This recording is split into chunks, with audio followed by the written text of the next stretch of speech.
Hey guys, welcome to source point. आज हम लोग यहाँ पे स्टडी करने वाले हैं वीज़ एंड आइस की करंट अफेयर्स, जो कि हमारे नवंबर मंथ की है। तो चलिए आज हम लोग आईआर को कंप्लीट करने का कोशिश करेंगे, क्योंकि 3-4 टॉपिक अभी भी बची हुई है। सबसे पहले देखने वाले हैं India and nuclear disarmament, and then यहाँ पे हम लोग देखेंगे इंडिया की civil nuclear cooperation and India के द्वारा क्या डेवलपमेंट एफर्ट्स लगाया जा रहा है अफगानिस्तान वाले एरिया में। क्योंकि अफगानिस्तान में कई सालों से आप देख रहे हो कि तालिबान का कब्जा है वहाँ पे। अभी तो पॉलिटिकल भी वहाँ पे इशू काफ़ी निकल कर आ रहे हैं, दो दो सरकार गवर्नमेंट वहाँ पे बन चुकी है। तो इंडिया के द्वारा काफ़ी ज़्यादा वहाँ पे फोकस किया जाता है कि अफगानिस्तान में पीस प्रोसेस लाया जाए। तो इसी के बारे में मैं आपको यहाँ पे डिटेल में बताने वाली हूँ। साथ ही इंडिया और नेपाल टाइज के बारे में बात करेंगे। कुछ दिनों से हम लोग देख रहे हैं कि इंडिया और नेपाल में कुछ लोकेशन को लेकर और न्यू मैप के वजह से, और हम लोग जो 370 हटाए थे तो उसके बाद इंडिया के द्वारा जो न्यू मैप पब्लिश किया गया, तो चाइना नेपाल जो है उसको उसके अगेंस्ट में बहुत सारी चीज़ें हमारे हमारे ऊपर उन्होंने बोला। तो हमारे रिलेशन जो है, जो एक रोटी बेटी का रिश्ता है इंडिया और नेपाल के बीच में, वो आज की डेट में बहुत ही ज़्यादा ख़राब हो गई है। और ख़राब होने का रीज़न भी है, जब दो लोगों के रिलेशन में, एक गर्लफ्रेंड बॉयफ्रेंड के रिलेशन में अगर थर्ड पार्टी की एंट्री हो जाती है ना, तो वहाँ पे ब्रेकअप होना तो बनता ही है। तो वही चीज़ यहाँ पे भी हुआ है कि इंडिया और नेपाल के गर्लफ्रेंड बॉयफ्रेंड वाले रिश्ते में जो है ना, चाइना एज ए, आप समझ सकते हो कि वो नेपाल को पटा के ले गया है, और हमारे से नेपाल जो है वो ब्रेकअप करने की कोशिश में था। लेकिन अब क्या है कि नेपाल को समझ में आ गया है कि थर्ड पार्टी जो गलत मुद्दे से अगर गलत नियत से आता है तो उसकी गलत नियत एक दिन सामने आ जाती है। तो नेपाल अब समझ पा रहा है कि हम लोग तो पहले से ही सही थे, बहुत पहले से ही सच्चा प्यार करते आ रहे थे और आज भी करते आ रहे, बट चाइना जो है उसको कहीं ना कहीं जो है डिट्रैक्ट कर दिया था। तो उसके बारे में हम लोग देखने वाले कि हमारी और नेपाल के बीच में अब किस तरीके से टाइज चल रही है। ठीक है, तो ये रिलेशन को आप समझते रहिए। इंटरनेशनल रिलेशन बहुत ही अच्छी एक होती है, जिससे कि आप लोग, मैं कल भी आपको बताई थी कि किस तरीके से आप लोग मार्क्स गेन कर सकते हो। बहुत ही इजी क्वेश्चन आता है जो हमने कल भी डिस्कस किया था। आज मैं उसके आंसर बताती हूँ। चलिए देख लेते हैं आंसर की तरफ, और फिर हम लोग देखेंगे कुछ फ्रेश क्वेश्चन। तो क्वेश्चन डिस्कस करने से पहले पहले मीन्स की क्वेश्चन देख लीजिए। आज है 25 दिसंबर and merry Christmas to all of you. अच्छे से आप लोग सेलिब्रेट कीजिए मेरी क्रिसमस में। और अब तो न्यू ईयर भी आने वाली है, तो ये साल 2020 आप लोग का कैसा रहा। और बहुत सारे लोगों का नहीं अच्छा गया होगा, क्योंकि कोविड ने तो सारी प्लान को जो है बर्बाद कर रखा। बट कोई बात नहीं, जो काम आप लोग 2020 में नहीं कर पाए ना, मेक श्योर कि वो सारी चीज़ें आप लोग 2021 में करो, और बिल्कुल डबल एनर्जी के साथ, है कि नहीं। तो एक अच्छा स्टार्ट होना चाहिए आपकी न्यू ईयर। और जो चीज़ें आपकी नहीं हो पाई, जो चीज़ें छूट गई है और कुछ नया करना चाहते हो, तो वो एक्सपेरिमेंट आप कर सकते हो 2021 में। और पूरे तन मन धन से फिर से लग जाना है एग्ज़ाम की प्रिपरेशन करने, और एक अच्छा रिजोल्यूशन अपने लाइफ के लिए पर्सनली ज़रूर लीजिएगा। तो चलिए स्टार्ट करते हैं। आज थोड़ा सा टाइम निकाल के क्वेश्चंस भी, आंसर भी लिख डालिए, क्योंकि इसके बिना आपका कुछ भी भला नहीं हो सकता। तो यहाँ पे क्वेश्चन है, GS2 के पॉलिटी से दे रही हूँ, पॉलिटी नहीं है सॉरी, ये हेल्थ वाली सेक्शन में आपका आएगा। क्योंकि एंटी माइक्रोबियल रेसिस्टेंस जो है वो global health and development threat है आज के डेट में। एंटी माइक्रोबियल रेसिस्टेंस है, जैसे आप, मैं सिंपल लैंग्वेज में समझा देती हूँ कि जब आप दवा खाते हो, जैसे डायबिटीज़ की आपकी मम्मी दादी नानी पापा कोई भी होंगे, तो डायबिटीज़ का जब वो दवा खाते हैं ना, तो 6 साल 8 साल के बाद क्या होता है कि वो दवा असर करना बंद हो जाता है। और हम लोग लोकल लैंग्वेज में कहते हैं कि हमारे शरीर में वो दवा भींग गया है। तो अब क्या करते हैं डॉक्टर कि उसके हाई डोजेस देते हैं। तो इट मीन्स कि हमारे बॉडी में जो है ना, एक समय के बाद वो डोजेस का जो है ना, वो रेसिस्ट हो जाता है। तो इसलिए हाई डोजेस जब देना पड़ता है। और सेम चीज़ें आप लोग टीबी में भी देखते हो, टीबी के जो पेशेंट होते हैं उनको भी लगातार जो वो मेडिसिन खाते हैं, तो उनको हाई डोजेस देना पड़ता है, क्योंकि उनके एक समय के बाद उनके बॉडी में जो मेडिसिन है वो काम करना बंद कर देता है। तो इसी को कहते हैं एंटी माइक्रोबियल रेसिस्टेंस, जो कि ग्लोबल हेल्थ और डेवलपमेंट थ्रेट भी है, बहुत ही बड़ा ये थ्रेट माना जाता है। तो it requires urgent multi sections action in order to achieve the sustainable development goal. तो हमारा सस्टेनेबल डेवलपमेंट गोल है, टोटल 17 गोल है, जिसमें से फर्स्ट और सेकंड है नो पॉवर्टी ज़ीरो हंगर। तो अगर हम लोग यहाँ पे एंटी माइक्रोबियल रेसिस्टेंस पे काबू नहीं कर पाए, टैकल नहीं कर पाए, तो ऑब्वियस है कि हमारे यहाँ जो है डिजीज़ का बर्डन तो रहेगा ही, और गुड हेल्थ भी एक गोल है। तो गुड हेल्थ को भी हम लोग अचीव नहीं कर पाएंगे। जब तक गुड हेल्थ नहीं होगा, तब तक एक अच्छा लाइफ नहीं होगा, एक अच्छा एजुकेशन आप लोग नहीं ले पाओगे, कहीं ना कहीं डिस्टर्ब रहोगे। तो इसके बारे में आपको कमेंट करना है। बहुत ही अच्छी ये एक स्टेटमेंट है। हेल्थ वाइज से आप लोग देखो, कोई ना कोई रिपोर्ट के थ्रू आप लोग स्टार्ट कर सकते हो, इंडेक्स के थ्रू स्टार्ट कर सकते हो, और एक अच्छा आंसर लिख के ज़रूर भेजिएगा। लिख लिया आंसर, नहीं समझ में आ रहा है कि कैसा आंसर लिखे, तो हमारे द्वारा आपके आंसर को एवेल्यूएट भी किया जाएगा। तो उसके लिए अगर हमारे प्रोग्राम के साथ आप जुड़ना चाहते हो, तो ऋषिका CS77@gmail.com में ज़रूर मेल कीजिए, आपको डिटेल प्रोसीजर बताया जाएगा। चलिए आइए देख लेते हैं कल क्वेश्चन क्वेश्चंस पूछी थी और ये यूपीएससी के प्रीवियस ईयर प्रीलिम्स की क्वेश्चन है। आई थिंक ये 2018 में आई हुई है। तो इसकी क्वेश्चन देखते हैं। सबसे पहले आपको बताना है कि इनमें से कौन से है जो कि फ्री ट्रेड पार्टनर है आसियान का। Australia, Canada, China, India, Japan और यूएसए। तो यहाँ पे आपको ऑप्शन दिया गया है, इसमें आपको बतानी है। तो बताइए यहाँ पे कि फ्री ट्रेड पार्टनर कौन कौन है। तो सबसे पहले देखिए कि आसियान में फ्री ट्रेड पार्टनर की बात करूँ तो आपको पता होना चाहिए यहाँ पे कि क्या इंडिया इसका फ्री ट्रेड पार्टनर है कि नहीं है। इंडिया के बारे में पता होना चाहिए। तो येस, हम लोग आसियान कंट्रीज़ के साथ फ्री ट्रेड पार्टनर है। तो जैसे ही 4 पता चल गया, वैसे भी 4 सब में है, तो ये कॉमन है। उसके अलावा आप लोग अब स्टार्ट कीजिए, ऑस्ट्रेलिया है कि नहीं है। तो येस, ऑस्ट्रेलिया है। जैसे आपको ऑस्ट्रेलिया पता चलता है तो आपका 2 ऑप्शन तो ऐसे ही कटफट के अलग हो गया। अब इन दोनों में एक कॉमन है, 5th, इट मीन्स कि जापान भी है। अब आपको दिमाग लगाना है कि क्या चाइना है, क्या कनाडा है, चाइना है या कनाडा है। तो आपको ध्यान रखना है कि फ्री ट्रेड एग्रीमेंट में यहाँ पे चाइना है। ओके, तो हमारा करेक्ट आंसर यहाँ पे सी हो जाएगा। आइए इसी के साथ सेकंड क्वेश्चन देखते हैं। बेल्ट एंड रोड इनिशिएटिव, तो ये किसका है। तो ऑब्वियसली ये चाइना का है। कितनी बार हम लोग इसके बारे में पढ़ चुके हैं। तो इस तरीके का भी क्वेश्चंस कभी कभी यूपीएससी के द्वारा पूछ लिया जाता है। तो यहाँ पे आसियान कंट्रीज़ में 10 जो साउथ ईस्ट एशियन कंट्रीज़ है उसके बारे में देख लीजिए। ये है Brunei, Cambodia, Indonesia, Laos, Malaysia, Myanmar, Philippines, Singapore, Thailand, Vietnam. तो ये 10 कंट्रीज़ के बारे में याद रखना है। आज हम लोग अभी एक टॉपिक पढ़ेंगे, उसके बाद हम लोग क्वेश्चन देखने वाले हैं। तो पहले ये टॉपिक पढ़ लेते हैं, उसके बाद वो फिर से यूपीएससी के प्रीवियस ईयर क्वेश्चन में जो है इस टॉपिक से रिलेटेड क्वेश्चन आया था। तो पहले एक बार हम लोग समझ लेते हैं कि एक्चुअली ये बातें क्या कही जा रही है, फिर हम लोग क्वेश्चन देखेंगे। तो आप लोग को देखना होगा कि आप लोग की अंडरस्टैंडिंग कितनी डेवलप हुई है। ठीक है, उस क्वेश्चन को अटेम्प्ट करने का कोशिश कीजिएगा। बात किया जा रहा है इंडिया एंड न्यूक्लियर डिसआर्मामेंट। तो पहले न्यूज़ में देखते हैं कि क्यों यहाँ पे बातें कर रहे हैं हम लोग। तो यूनाइटेड नेशन जो जनरल असेंबली है उनके द्वारा 2 रिजोल्यूशन यहाँ पे अडॉप्ट किया गया। 2 रिजोल्यूशन कहने का मतलब है कि कुछ नया करेंगे। जैसे अभी मैं कहीं कि 2021 में भी आप लोग को एक रिजोल्यूशन सेट करना है कि डेली आंसर राइटिंग प्रैक्टिस करनी है। आप लोग को लगे रहना है यूपीएससी के लिए, या फिर किसी भी टारगेट को अगर आपने सेट किया है तो उस टारगेट को अचीव करके ही आप जान लोगे और 2021 में तो अचीव करना ही करना है। इस तरीके का अपने आप से प्रॉमिस कर लीजिए और उसके ऊपर बढ़ना है। साथ ही अपने हेल्थ का भी आप अच्छा ख्याल रखोगे। इतना ज़्यादा हेल्दी रहने के लिए आपको जो है ना हाई जो फाइबर फूड्स होते हैं वो सारे खाने हैं, ग्रीन वेजिटेबल्स, फ्रूट्स सारे कुछ आपको खाने हैं, सारे ड्राई फ्रूट्स आपको खाने हैं। तो इस तरीके का भी आप रेजोल्यूशन ले सकते हो। प्रॉपर एक्सरसाइज करना है, योगा करना है। तो ये सारी चीज़ें जो है ना आपको लाइफ में जो है पूरे साथ आपके साथ रहने वाला। देखिए पैसे आपके साथ नहीं जाएगा। जब आप मर जाओगे, जब आपको बीमारी होगी, तो पैसे उस समय आपको जो है हेल्प करेगा जब आपको बीमारी होगा। लेकिन आप मर जाओगे तो क्या आप पैसे लेकर ऊपर जाओगे? नहीं जाओगे ना। आपके साथ आपका शरीर रह जाता है। तो शरीर पे ही आप लोग को खर्च करना है। और शरीर पे ऐसा नहीं कि पैसे खर्च करना है, शरीर पे आपको टाइम खर्च करना है। और वो कैसे खर्च करना है? तो एक्सरसाइज और योगा करके। तो प्लीज़ अपने हेल्थ को ज़रूर ध्यान रखिए। और ये कोरोना वायरस जो न्यू स्ट्रेन देखने को मिल रहा है यूके में, तो मे भी यहाँ पे इंडिया में भी आ सकता है। तो इसलिए बच के रखिए। और ठंड भी बहुत बढ़ गई है, तो इसलिए आपको और भी ज़्यादा जो है बच के रहने की ज़रूरत है। तो ये रेजोल्यूशन होता है जो आप लोगे न्यू ईयर में। लेकिन यहाँ पे भी यूनाइटेड नेशन जनरल असेंबली के द्वारा 2 रेजोल्यूशन लिया गया है जो कि इंडिया के द्वारा जहाँ पे स्पॉन्सर किया जा रहा है। पहला है कि convention on the prohibition of use of nuclear weapon. Second है कि reducing nuclear danger under the nuclear weapon cluster. तो ये 2 यहाँ पे आप देखो कि कन्वेंशन है जिसके तहत यहाँ पे रेजोल्यूशन दिया जा रहा है। और ये सारी जो रेजोल्यूशन है ये इंडिया का कमिटमेंट है कि वो यहाँ पे न्यूक्लियर डिसआर्मामेंट का जो गोल है ना उसको यहाँ पे पूरा करेगी। तो न्यूक्लियर डिसआर्मामेंट का क्या मतलब होता है? न्यूक्लियर डिसआर्मामेंट का मतलब होता है कि जैसे हम लोग जो है ना वो न्यूक्लियर पावर हम लोग जो है न्यूक्लियर पावर कंट्री में काउंट होते हैं, फाइन, क्योंकि हम लोग न्यूक्लियर जो है उसको टेस्ट भी किए, न्यूक्लियर वेपन को टेस्ट भी किए। लेकिन कहने का मतलब है कि न्यूक्लियर डिसआर्मामेंट यानी कि हमारे पास अगर न्यूक्लियर वेपन है तो धीरे धीरे हम लोग उसको ख़त्म करेंगे, डिस्ट्रॉय करेंगे। जितना है हमारे पास उसको भी बर्बाद करेंगे, लेकिन कुछ नया हम लोग एक्वायर नहीं करेंगे और कुछ नया हम लोग टेस्ट नहीं करेंगे। तो इसको कहते हैं न्यूक्लियर डिसआर्मामेंट। ठीक है, इसको कहते हैं। और साथ ही साथ आप लोग यहाँ पे देखो जो टर्म है यहाँ पे डी न्यूक्लियराइजेशन, ये भी समटाइम्स आप न्यूज़ में देखते होंगे। तो ये क्यों यूज़ किया जाता है? ये इसलिए यूज़ किया जाता है कि जो न्यूक्लियर डिसआर्मामेंट होता है ना उसकी कंप्लीट प्रोसेस को कहा जाता है कि डी न्यूक्लियराइजेशन हो गया। अभी हमारे कंट्री में न्यूक्लियर वेपन है, हमें रखना भी पड़ता है क्योंकि एक साइड चाइना है तो दूसरी साइड पाकिस्तान है। अब इन दोनों से हमारी जो है पुरानी दुश्मनी है। क्या पता कल को इनका दिमाग फिरे और फिर हमारे ऊपर आतंक कर दे या कुछ भी कर सकते हैं, हमारे ऊपर हमला कर दे। तो क्या हम लोग फिर से हाथ पे हाथ धर के बैठेंगे? नहीं ना। इस बार हम लोग तो उन लोगों को उड़ा के ही दम लेंगे। तो ये वाली चीज़ें हैं कि आज की डेट में हम लोग न्यूक्लियर वेपन पावर है, तो हमारे पास न्यूक्लियर वेपन है। लेकिन डिसआर्मामेंट करने की बात होती है, इट मीन्स कि हमें अपने न्यूक्लियर को जो है ना ख़त्म करना है। और जब ये पूरा ख़त्म हो जाएगा ना तो इस प्रोसेस को कहते हैं डी न्यूक्लियराइजेशन।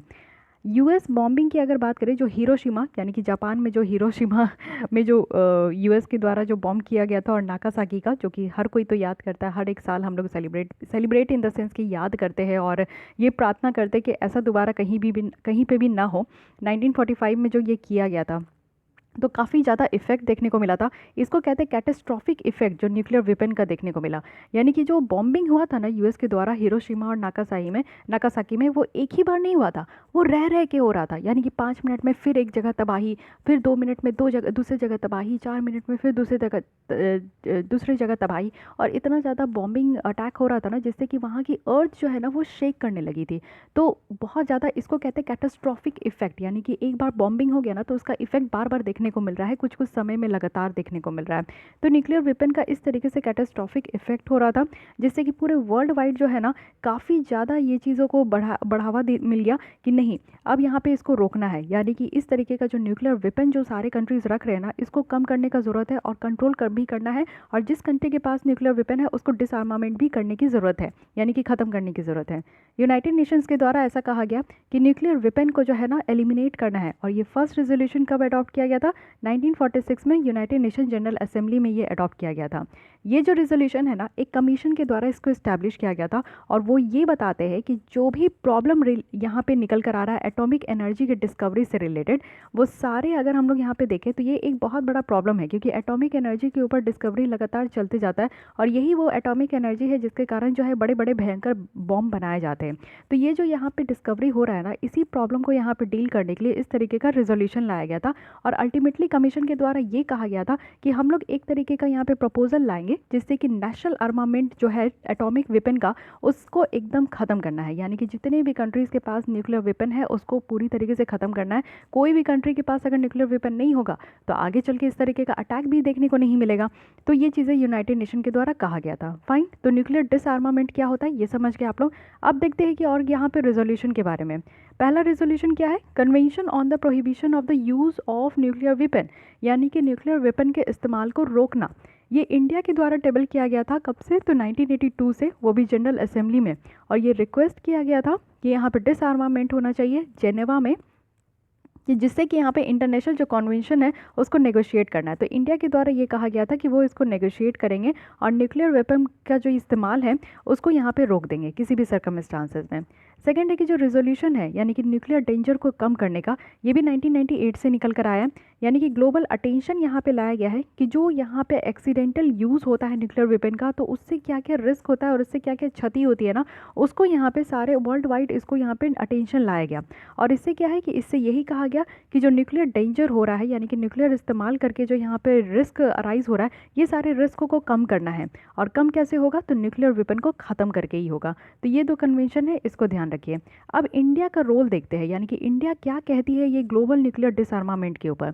तो इंडिया आप देखोगे कि हमेशा से सपोर्टर है जो मल्टीलैटरल न्यूक्लियर डिसआर्मामेंट है ना, और नॉन प्लॉरिफरेशन जो एफर्ट्स है, इसके लिए हम लोग हमेशा से सपोर्ट करते हैं। क्योंकि ऑब्वियस है कि इंडिया, आप जानते हो कि हम लोग शांति के लिए माने जाते हैं, कि हम लोग वर्ल्ड वाइड जो है ना क्रांति नहीं फैलाते, हम लोग शांति फैलाते हैं।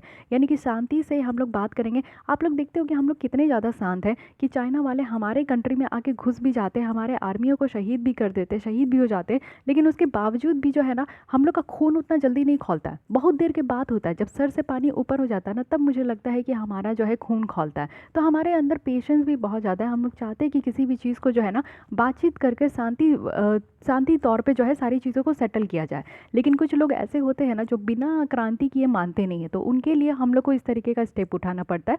बट हम लोग जो है ना बिल्कुल हमेशा से यही चाहते हैं कि न्यूक्लियर डिसआर्मामेंट होना चाहिए किसी भी कंट्री के पास, चाहे वो जितना भी पावरफुल क्यों ना हो, उसके पास किसी भी तरीके का न्यूक्लियर वेपन नहीं होना चाहिए।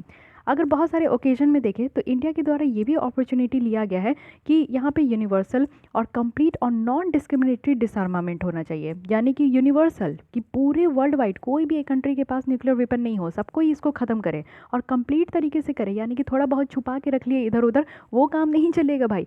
पूरी तरीके से भाई साहब इसको कंप्लीट एकदम ख़त्म करना है। और नॉन डिस्क्रिमिनेटरी, यानी कि किसी भी कंट्री को यहाँ पे पक्षपात नहीं होना है कि अच्छा यूएस इतना पावरफुल कंट्री है तो चलो एक दो बम तुम रख लो, रशिया आपके पास तो बहुत उसने मेहनत करके इतना न्यूक्लियर वेपन बनाया है तो भाई आप जो है 2-4 रख लो। ये डिस्क्रिमिनेशन नहीं चलेगा, कोई पक्षपाती नहीं चलेगा, सबको ख़त्म करना है, मतलब कि ख़त्म करना है। ये वाली चीज़ें जो है इंडिया के द्वारा हमेशा कहा जाता है। 1965 में इंडिया जो है वो नॉन अलाइन जो 8 इन द 18 नेशन डिसआर्मामेंट कमेटी थी ना, उसमें से हम लोग एक थे, जो कि हम लोग ये चाहते थे कि डी लिंकिंग डिसआर्मामेंट हो और नॉन प्लॉरिफरेशन हो। कहने का क्या मतलब है कि जो नॉन प्लॉरिफरेशन न्यूक्लियर पावर, जो यहाँ पे नॉन प्लॉरिफरेशन टीटी है, एनपीटी ट्रीटी जो कहा जाता है, हम लोग इसको साइन करने से ना अपोज करते हैं। हम लोग आज तक इसको साइन नहीं किए हैं। बहुत बड़ी बात है। क्यों साइन नहीं किए? क्योंकि हमें ऐसा लगता है ना कि नहीं, ये डिस्क्रिमिनेटरी इन नेचर है, ये पक्षपात करता है। जैसे बहुत बड़े बड़े कंट्री है, पावरफुल कंट्री है, यूएस है, रशिया है, तो इन लोगों को जो है ना इस एनपीटी के तहत बहुत ज़्यादा फेवर दिया जाता है। लेकिन जो छोटे कंट्रीज़ है, डेवलपिंग कंट्रीज़ है, उन सारे कंट्रीज़ पे ना बहुत ज़्यादा ये दबदबा दिखाते हैं। तो हमें ऐसा लगता है ना कि नहीं, इसको साइन नहीं करना चाहिए क्योंकि ये डिस्क्रिमिनेटरी इन नेचर है, तो इसलिए आज तक हम लोग इसको साइन नहीं किए हैं। अब आप समझो कि एक तरफ हमारे पाकिस्तान है, दूसरी तरफ चाइना है। अब चाइना तो आप जानते हो कि वो तो एक नंबर का चोर है, उससे ज़्यादा चोर तो कोई कंट्री है नहीं, क्योंकि वो तो सबके टेरिटरी चुराने में रहता है। दूसरा चीज़ है कि वो तो कहने का ही बात नहीं है, आज जो भी हम लोग भुगत रहे उसी के दिया हुआ वायरस के कारण भुगत रहे। तो बात यहाँ पे ये है ना कि एनपीटी अगर हम लोग साइन कर लेते हैं और हम लोग अपने कंट्री में न्यूक्लियर वेपन को ख़त्म कर देते हैं, और कल को चाइना जिस तरीके से हमारी टेरिटरी में घुसता है, और मान लो कि वो घुस गया और हमारे ऊपर आतंक कर दिया, न्यूक्लियर वेपन अगर अटैक कर दिया, तो हम लोग क्या करेंगे? क्या करेंगे? एक मिनट के लिए सोचिए, कुछ भी नहीं कर सकते ना। तो यही चीज़ है, डिस्क्रिमिनेटरी तो देखा ही गया है एनपीटी के अंदर, इसलिए यहाँ पे इंडिया साइन नहीं करता। और बहुत ही अच्छा ये काम करता है ना कि इंडिया इसको साइन नहीं करता है। साथ ही इंडिया के द्वारा तो ये भी प्रपोज किया गया है कि कंप्लीट और यूनिवर्सल न्यूक्लियर डिसआर्मामेंट होना चाहिए। जब हम लोग nuclear United nation general assembly में गए थे, तो वहाँ पे ये भी 1988 में कहा गया था कि कंप्लीट और यूनिवर्सल न्यूक्लियर डिसआर्मामेंट होना चाहिए, जो कि यहाँ पे इसको क्या कहा गया था? राजीव गांधी एक्शन प्लान कहा गया था। यानी कि हम लोग तो कंप्लीट चाहते हैं, ये नहीं कि हम लोग पहले करके बैठ जाए और पता चला सामने वाले कंट्री के पास तो पूरी तरीके से न्यूक्लियर वेपन है और हमें ही बर्बाद करके रख दे। ये कहाँ का वाइसफुल स्टेप है कि नहीं? उसके बाद इंडिया के द्वारा इसके साथ साथ जो है ना कॉम्प्रिहेंसिव टेस्ट बैन ट्रीटी। अब ये सीटीबीटी क्या होता है? कॉम्प्रिहेंसिव टेस्ट बैन है, यानी कि जो हम लोग पोखरान टेस्ट किए थे, पहला जो हम लोग टेस्ट किए थे, उसका टेस्ट भी नहीं करना है। मतलब कि बना के रख लिए है, वो तो बात अलग ही है, वो तो अलग ही जुर्म हो गया कि बनाना ही नहीं है। लेकिन अगर बना के रख लिए तो उसको टेस्ट भी नहीं करना है, उसको ख़त्म कीजिए, डिस्ट्रॉय कीजिए। तो कोई भी अगर न्यूक्लियर वेपन बनाता है तो उसको तो टेस्ट एक बार करेगा ना कि हाँ वो काम कर रहा है कि नहीं। पता चला युद्ध में एक ही बार लेके कूद गया और वो उस समय काम नहीं किया, तो बेइज्जती किसकी होगी? तो बेइज्जती से बचने के लिए जो है ना, सब कंट्री जो है अगर वो प्रिपेयर करते हैं, बनाते हैं, तो उसको टेस्ट भी करते हैं, और टेस्ट करेंगे तो पकड़ा जाएंगे, है कि नहीं? तो पोखरान में भी आप देखो कितना स्मार्ट तरीके से हम लोग टेस्ट किए थे, लेकिन फिर भी पकड़ा गए थे। तो पकड़ाने की चांसेस तो रहेगी, ठीक है, कोई भी कंट्री करेगा। जैसे नॉर्थ कोरिया भी करता है तो वो भी पकड़ा जाता है, उसके बारे में भी आप हमेशा न्यूज़ में देखते हो कि वो इस तरीके का मिसाइल जो है वो बनाया, वो इस तरीके का बॉम्ब बनाया और वो टेस्ट किया। तो वो सारी चीज़ें क्या होती है ना कि यहाँ पे सीटीबीटी में ये भी कहा गया है कि आपको जो है ना टेस्ट भी नहीं करना है। तो इंडिया के द्वारा ये भी कहा गया है कि हम लोग इसको भी साइन नहीं करेंगे। जाओ, क्यों? क्योंकि ये तो टेस्ट को ही बैन कर दे रहा है ना। मान लो कल को हम लोग अपना न्यूक्लियर वेपन बना के रखते हैं, तो क्या हम लोग उसको शोकेस में सजाने के लिए थोड़ी ना रखेंगे? टेस्ट तो करेंगे भैया, हम लोग को तो रेडी रखना ही है, क्योंकि हमारे दोनों तरफ जो है आतंकवादी कंट्री बैठा हुआ है, तो इसलिए हम लोग इसको टेस्ट करेंगे। तो हम लोग तो टेस्ट करेंगे अगर हमारे पास होगा तो इसलिए इंडिया जो है ना इन दोनों को साइन नहीं किया गया है। याद रखिएगा कि इन दोनों को साइन नहीं किया है। उसके बाद आज तक आप देखो कि ये ऑब्जर्व किया जाता है कि न्यूक्लियर जो टेस्टिंग मोराटोरियम है ना, ये 1988 से ही चलते आ रहा है, और न्यूक्लियर डॉक्ट्रिन जो है 2003 में आया था।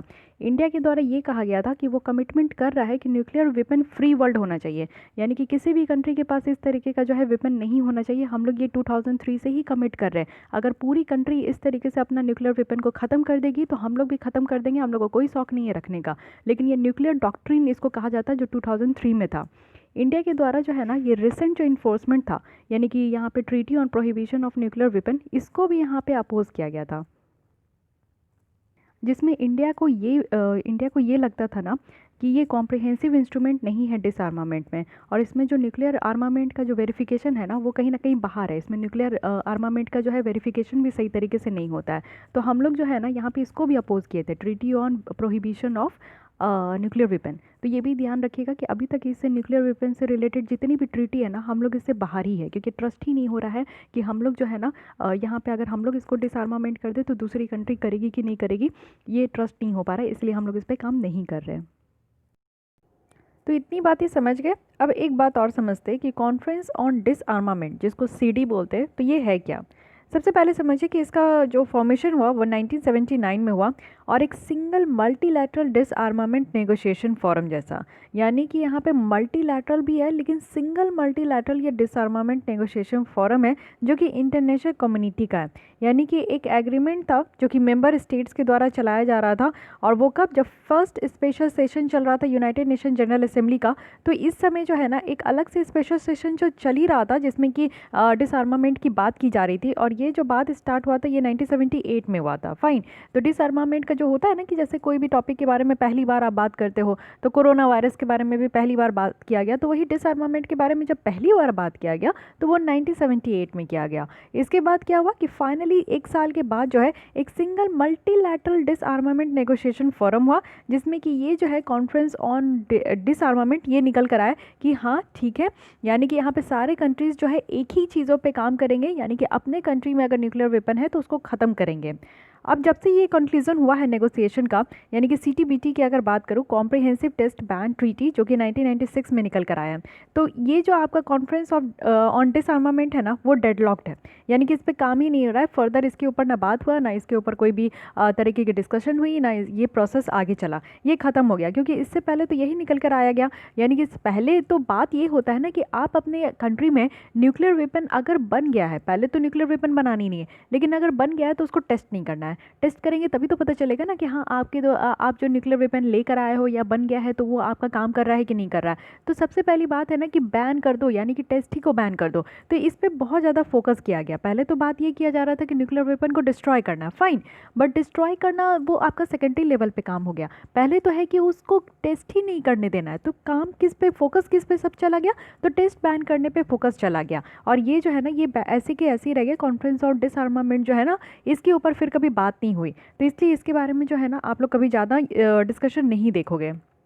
साथ ही साथ इंडिया में आप देखोगे तो इंडिया इसको भी मेंटेन करती है। जेनेवा बेस्ड जो ये आपका कॉन्फ्रेंस ऑन डिसआर्मामेंट है ना, इसको भी हम लोग मेंटेन किए हैं, यानी कि इसके ऊपर भी हम लोग सहमति दिखाए कि ठीक है, यानी कि डिसआर्मामेंट करने के लिए इंडिया हमेशा से आगे रहा है कि हाँ ये काम होना चाहिए, लेकिन कोई भी ट्रीटी को साइन नहीं किया, क्योंकि ट्रीटी में ना इंडिया को ट्रस्ट नहीं हो रहा है। क्योंकि जितने भी बड़े कंट्रीज़ आपको देखने को मिलेंगे, चाहे रशिया हो, यूएस हो, या फिर आप नॉर्थ कोरिया को ही देख लीजिए ना, कितने सारे बम बारूद बना के बैठा है, और हमेशा जो है आए दिन आप देखोगे कि वो अपना टेस्ट करते रहता है और धमकाते भी रहता है। यूएस जैसे कंट्री को भी वो धमकाते रहता है। तो पहले नॉर्थ कोरिया के ऊपर शिकंजा कसिए ना, उसके बाद हम लोग देखेंगे। हम लोग तो उतने खूंखार है नहीं जितना वो लोग खूंखार है, जितना उन लोग के पास वेपन है। तो पहले वो सारे कंट्रीज़ के ऊपर तो ये सारी ट्रीटी तो काम कर नहीं पाती है, तो फिर हम लोग क्यों उसको साइन करने जाए, तो वही बात आता है। उसके बाद अब ये देखते हैं ना कि इंडिया का जो विजन है ये न्यूक्लियर डिसआर्मामेंट को लेकर, तो काफ़ी चैलेंजेस इसमें देखने को मिलता है। तो चैलेंजेस क्या है, आज के डेट में आप देखोगे तो न्यूक्लियर वेपन का जो है ना मॉडर्नाइज हो गया है, हर एक चीज़ मॉडर्नाइज हो गई है। जैसे एक समय था जब स्पीकर, बड़े बड़े स्पीकर पे लगाकर जो है ना चीज़ें आप सुनते थे, गाने सुनते थे स्पीकर पे लगाकर। उस समय जो है डीवीडी, सीडी और वूफर वगैरह बड़े बड़े वो सारी चीज़ें आती थी, है कि नहीं, उसमें गाना सुनते थे। लेकिन आज के डेट में आप देखो मोबाइल में गाना सुनते हो, है कि नहीं। पहले ईयरफोन था, हेडफोन था, अब आज के डेट में आप देखो ईयरबड आ चुका है। तो ये क्या है ना कि मॉडर्नाइज हो गई चीज़ें, जो है ना धीरे धीरे और ज़्यादा छोटा हो गया, और ज़्यादा जो है ना वो आपके कॉम्पैक्ट लेवल पे आ गया, यानी कि आप एकदम कंफर्ट लेवल पे आ गया, आप एकदम आराम से कंफर्टेबल के जैसा यूज़ करो। तो न्यूक्लियर वेपन भी जो है ना डे बाय डे जो है ये न्यूक्लियराइज हो रहा है। तो जो न्यूक्लियर वेपन को डिस्ट्रॉय करने का बात आया था वो कब का था, 1979, 1996 इस तरीके से देखते हो। लेकिन आज हम लोग यहाँ पे 2020 भी ख़त्म होने वाली है, और यहाँ पे हम लोग अब बात करेंगे कि एक नए तरीके का आप न्यूक्लियर वेपन देखोगे। उस समय तो ठीक है, जो न्यूक्लियर वेपन आपका बनाया जाता था, लेकिन आज के डेट में आप देखो कि यूएस के द्वारा यहाँ पे मिनिएचराइज्ड न्यूक बनाया जा रहा है, जो कि आप देखोगे एकदम छोटे छोटे जो है ना इस तरीके के आपका जो है ना ये न्यूक्लियर पावर होते हैं। चाइना और रशिया की बात करोगे तो यहाँ पे हाइपरसोनिक ग्लिड व्हीकल है। साथ ही साथ मतलब कि हाइपरसोनिक आप समझ रहे हो कि बहुत ज़्यादा स्पीड होता है इसमें, उस तरीके का आपका यहाँ पे ग्लिड बनाया जा रहा है। रशिया की तो अलग ही लेवल का यहाँ पे इनका पावर है। रशिया के द्वारा आप देखो कि एकदम nuclear powered under water vehicle बना रहे हैं, तो पानी के अंदर से ही जो है ना अब अटैक हो जाएगा। तो ऐसा ऐसा व्हीकल बनाया जा रहा है, यानी कि जो न्यूक्लियर वेपन की हम लोग डिसआर्मामेंट करने की बात कर रहे थे, तो वो आज एक नई तरीके का आ चुका है, मॉडर्नाइज आ चुका है। तो और ज़्यादा चैलेंजेस हो गया है इंडिया के लिए। साथ ही लैक ऑफ कंसेंसस है। अगर हम लोग बहुत सारे न्यूक्लियर पावर के लिए देखें तो यूएसए के द्वारा विड्रॉ कर लिया गया, यानी कि जो intermediate range nuclear forces treaty थी 1987 से, तो यूएसए इससे बाहर निकल गया। रशिया के द्वारा भी इस ऑब्लिगेशंस को यहाँ पे सस्पेंड कर दिया गया। अनसर्टिनिटी आप देखोगे तो ये बना हुआ रहता है कि फर्दर यहाँ पे जो स्ट्रैटेजिक ऑफेंसिव आर्म्स है इसको लिमिट करना, इसको रिड्यूस करना, तो ये भी ट्रीटी जो है ना इसके ऊपर भी अनसर्टिनिटी बनी रहती है। डिस्कशन भी बहुत बार होता है डी न्यूक्लियराइज करने का, कहाँ कहाँ, तो नॉर्थ कोरिया में, यूएसए का, तो बहुत बार इसमें भी होता है, मतलब कि डिस्कशन होते ही रहता है कि यहाँ पर डी न्यूक्लियराइज करना चाहिए ये सारे कंट्रीज़ को। और साथ ही साथ आप देखोगे कि जो ईरान न्यूक्लियर डील था 2015 का, उसमें भी आप देखो कि ये नॉन फंक्शनल है। ऐसा यूएसए के द्वारा कहा जाता है कि ईरान जो है इस ट्रीटी के तहत वो काम नहीं कर रहे, इस ट्रीटी का वॉयलेशन कर रहे हैं, तो वो इस ट्रीटी से भी बाहर निकल गए थे यूएस के द्वारा। तो बहुत तरीके का ना, मतलब कि आप देखो कि क्लियरिटी नहीं है, जितने भी ट्रीटीज़ है, जितनी भी यहाँ पे चीज़ें लाई गई थी, लेकिन उसमें आज की डेट में क्लियरिटी नहीं है, तो समझ में नहीं आता है कि करना क्या है और करना क्या नहीं है। ग्लोबल परसेप्शन अगर हम लोग इंडिया का देखें तो इंडिया का डोमिनेंट एजम्पशंस तो है न्यूक्लियर वेपन को लेकर, यानी हम तो चाहते ही है कि इस तरीके का न्यूक्लियर वेपन ना हो, ऑल ओवर द वर्ल्ड में पीस हो। लेकिन फिर भी बहुत तरीके की चीज़ देखने को मिलती है कि जब हर कंट्री अपने यहाँ इस तरीके के प्रमोट कर रहे हैं तो हम लोग क्यों पीछे रहें। तो हम लोग एक्टिवली प्रमोट तो करते हैं, बट इस तरीके का हम लोग इसको ना अपने कंट्री में इम्प्लीमेंट नहीं करते। यानी कि हम लोग डिसआर्मामेंट करने के लिए प्रमोट तो करते हैं, लेकिन अपने कंट्री में अभी तक डिसआर्मामेंट किए नहीं है। इंडिया का अगर रीजनल सिक्योरिटी डिलेमा देखें तो रीजनल सिक्योरिटी की बात तो बहुत बड़ी है ना, क्योंकि हमारे यहाँ आप देखते हो कि चाइना है एक साइड पाकिस्तान है, तो हमारा खुद का तो सिक्योरिटी होना चाहिए ना। तो ये सबसे बड़ी चैलेंज है ना कि हम लोग इस सिक्योरिटी के पर्पस के कारण ही इस तरीके का कदम नहीं उठाते कि हम अपने कंट्री में जो भी न्यूक्लियर वेपन है उसको डिस्ट्रॉय नहीं करते।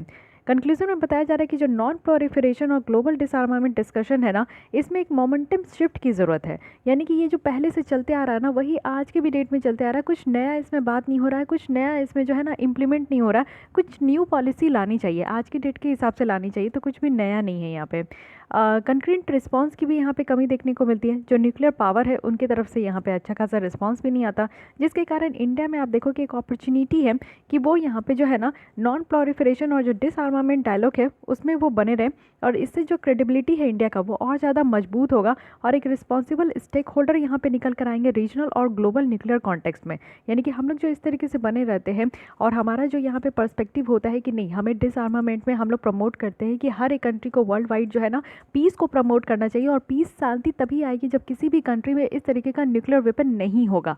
तो इस चीज़ को हम लोग प्रमोट करते हैं, तो वर्ल्ड वाइड हमारी जो इमेज है वो बहुत अच्छी है, और रीजनल हो या ग्लोबल न्यूक्लियर कॉन्टेक्स्ट हो उसमें हमारा जो है बहुत ही अच्छा एक इमेज बन चुका है। अब आइए कुछ की ट्रीटीज़ देख लेते हैं। इतने पूरे डिस्कशन में आप लोग के माइंड में जो है ना सारी चीज़ें जो है मिक्सड अप हो गई होगी, तो आइए उसको फिर से सेपरेट करते हैं और अलग अलग ट्रीटी के बारे में जो है ना अलग से यहाँ पे समझिए कि हर एक ट्रीटी का क्या एम है। सारी ट्रीटी में एक ही एम नहीं होती है, हर एक ट्रीटी का अपना एम है। अभी तक तो आप मिक्सड अप हो गए होंगे, कुछ भी क्लियरिटी नहीं होगा, बट अभी आपको समझ में आएगा कि हाँ क्या क्या है। सबसे पहले समझिए 1963 का पार्शियल टेस्ट बैन ट्रीटी है, यानी कि यहाँ पे रोकना है, टेस्ट बैन, पार्शियल टेस्ट यहाँ पे को इसको रोका गया है, ठीक है, आधे आधे टेस्ट को रोका गया है। यानी कि यहाँ पे जो न्यूक्लियर वेपन है उसको एटमॉस्फेयर में टेस्ट करने से रोका जा रहा है, या फिर कोई आउटर स्पेस में आप लोग देखते हो कि खुले जगह पे जाकर टेस्ट करते हैं, तो ये भी नहीं करना है। इवन अंडर वाटर भी नहीं करना है, या फिर कोई ऐसा एरिया जो कि स्टेट के टेरिटरी के ही अंदर में है तो उसमें भी यहाँ पर टेस्ट नहीं करना है। तो टेस्ट बैन करने के लिए हर एक जगह पर यहाँ पर कौन सी ट्रीटी लाई गई थी, तो 1963 की पार्शियल टेस्ट बैन ट्रीटी लाई गई थी। फाइन। सेकंड यहाँ पे उसके बाद जो है 7 ईयर्स बाद 1970 में एक treaty on the non proliferation of nuclear weapon था। यानी कि ये सिर्फ बाइंडिंग कमिटमेंट है। यानी कि बाइंडिंग कमिटमेंट कहने का मतलब है कि अगर कोई भी कंट्री इस ट्रीटी के साथ जुड़ जाती है ना, तो उनको इनके रूल्स और रेगुलेशंस को एट एनी कॉस्ट फॉलो करना ही करना है। वो इसको टेक इट ईजी नहीं ले सकती, फॉर ग्रांटेड नहीं ले सकते। तो यहाँ पे ये ओनली बाइंडिंग कमिटमेंट है कि यहाँ पे क्या करना है कि डिसआर्मामेंट करना है। यानी कि अगर किसी कंट्री में न्यूक्लियर वेपन स्टेट है, वो उसमें उस कंट्री में न्यूक्लियर वेपन है तो उनको ख़त्म करना ही करना है, उसके अलावा और कोई यहाँ पे ऑप्शन नहीं है। नेक्स्ट यहाँ पे CTBT जिसको कहते हैं comprehensive nuclear test ban treaty है। एक इंटरनेशनल ट्रीटी है जिसमें कि सारे तरीके के न्यूक्लियर एक्सप्लोजन्स को, और वो भी सारे इन्वायरमेंट में, चाहे वो ज़मीन के ऊपर हो, खुले आसमान में हो, या खुले ज़मीन में हो, या फिर आप अपने टेरिटरी के बीच में कर रहे हो, या फिर अंडर वाटर कर रहे हो, हर एक जगह पे जो है ना हर एक तरीके का न्यूक्लियर एक्सप्लोजन को बैन करना है। तो इससे पहले जो था ना वो पार्शियल टेस्ट बैन ट्रीटी था। यानी कि यहाँ पर जो कहा जा रहा था ना वो न्यूक्लियर वेपन को जो है ना टेस्ट, कोई भी न्यूक्लियर वेपन का टेस्ट करने से प्रोहिबिट किया जा रहा था, लेकिन यहाँ पे ये बड़े पैमाने पे है। यानी कि CTBT आप देखो एक इंटरनेशनल ट्रीटी है जिसमें कि यहाँ पे पूरी तरीके का कोई भी न्यूक्लियर एक्सप्लोजन नहीं होना चाहिए और किसी भी इन्वायरमेंट में नहीं होना चाहिए। साथ ही इसको जो है सिग्नेचर के लिए ओपन कब किया गया, 1996 में, बट अब तक ये फोर्स में नहीं आया। बस एक होता है ना कि हाँ ऐसा कानून है और आप हमेशा पढ़ते हो, UPSC के द्वारा भी क्वेश्चन पूछ लिया गया, लेकिन इसको काम में अभी तक नहीं लाया गया। उसके बाद आता है treaty on the prohibition of nuclear weapon, यानी कि ये लीगली बाइंडिंग इंस्ट्रूमेंट है। अगेन क्या होता है लीगली बाइंडिंग, यानी कि कानूनी तौर पर आप बाइंड हो चुके हो, कानूनी तौर पर अगर आप इस ट्रीटी के साथ जुड़ते हो तो कानूनी तौर पर भी आप जुड़ चुके हो, आप इसके रूल्स रेगुलेशंस को फॉलो करोगे ही, वॉयलेट नहीं कर सकते। अगर वॉयलेट कर दिए तो आपके ऊपर पेनल्टी लगेगा। इसको कहते हैं लीगली बाइंडिंग, ठीक है।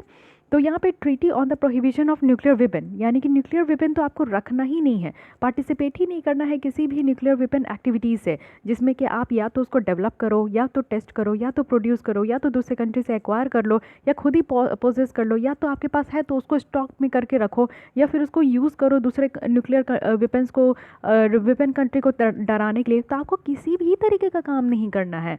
तो किसी भी तरीके का काम नहीं करना है तो उसके लिए लाया गया treaty on the prohibition of nuclear weapon, ठीक है।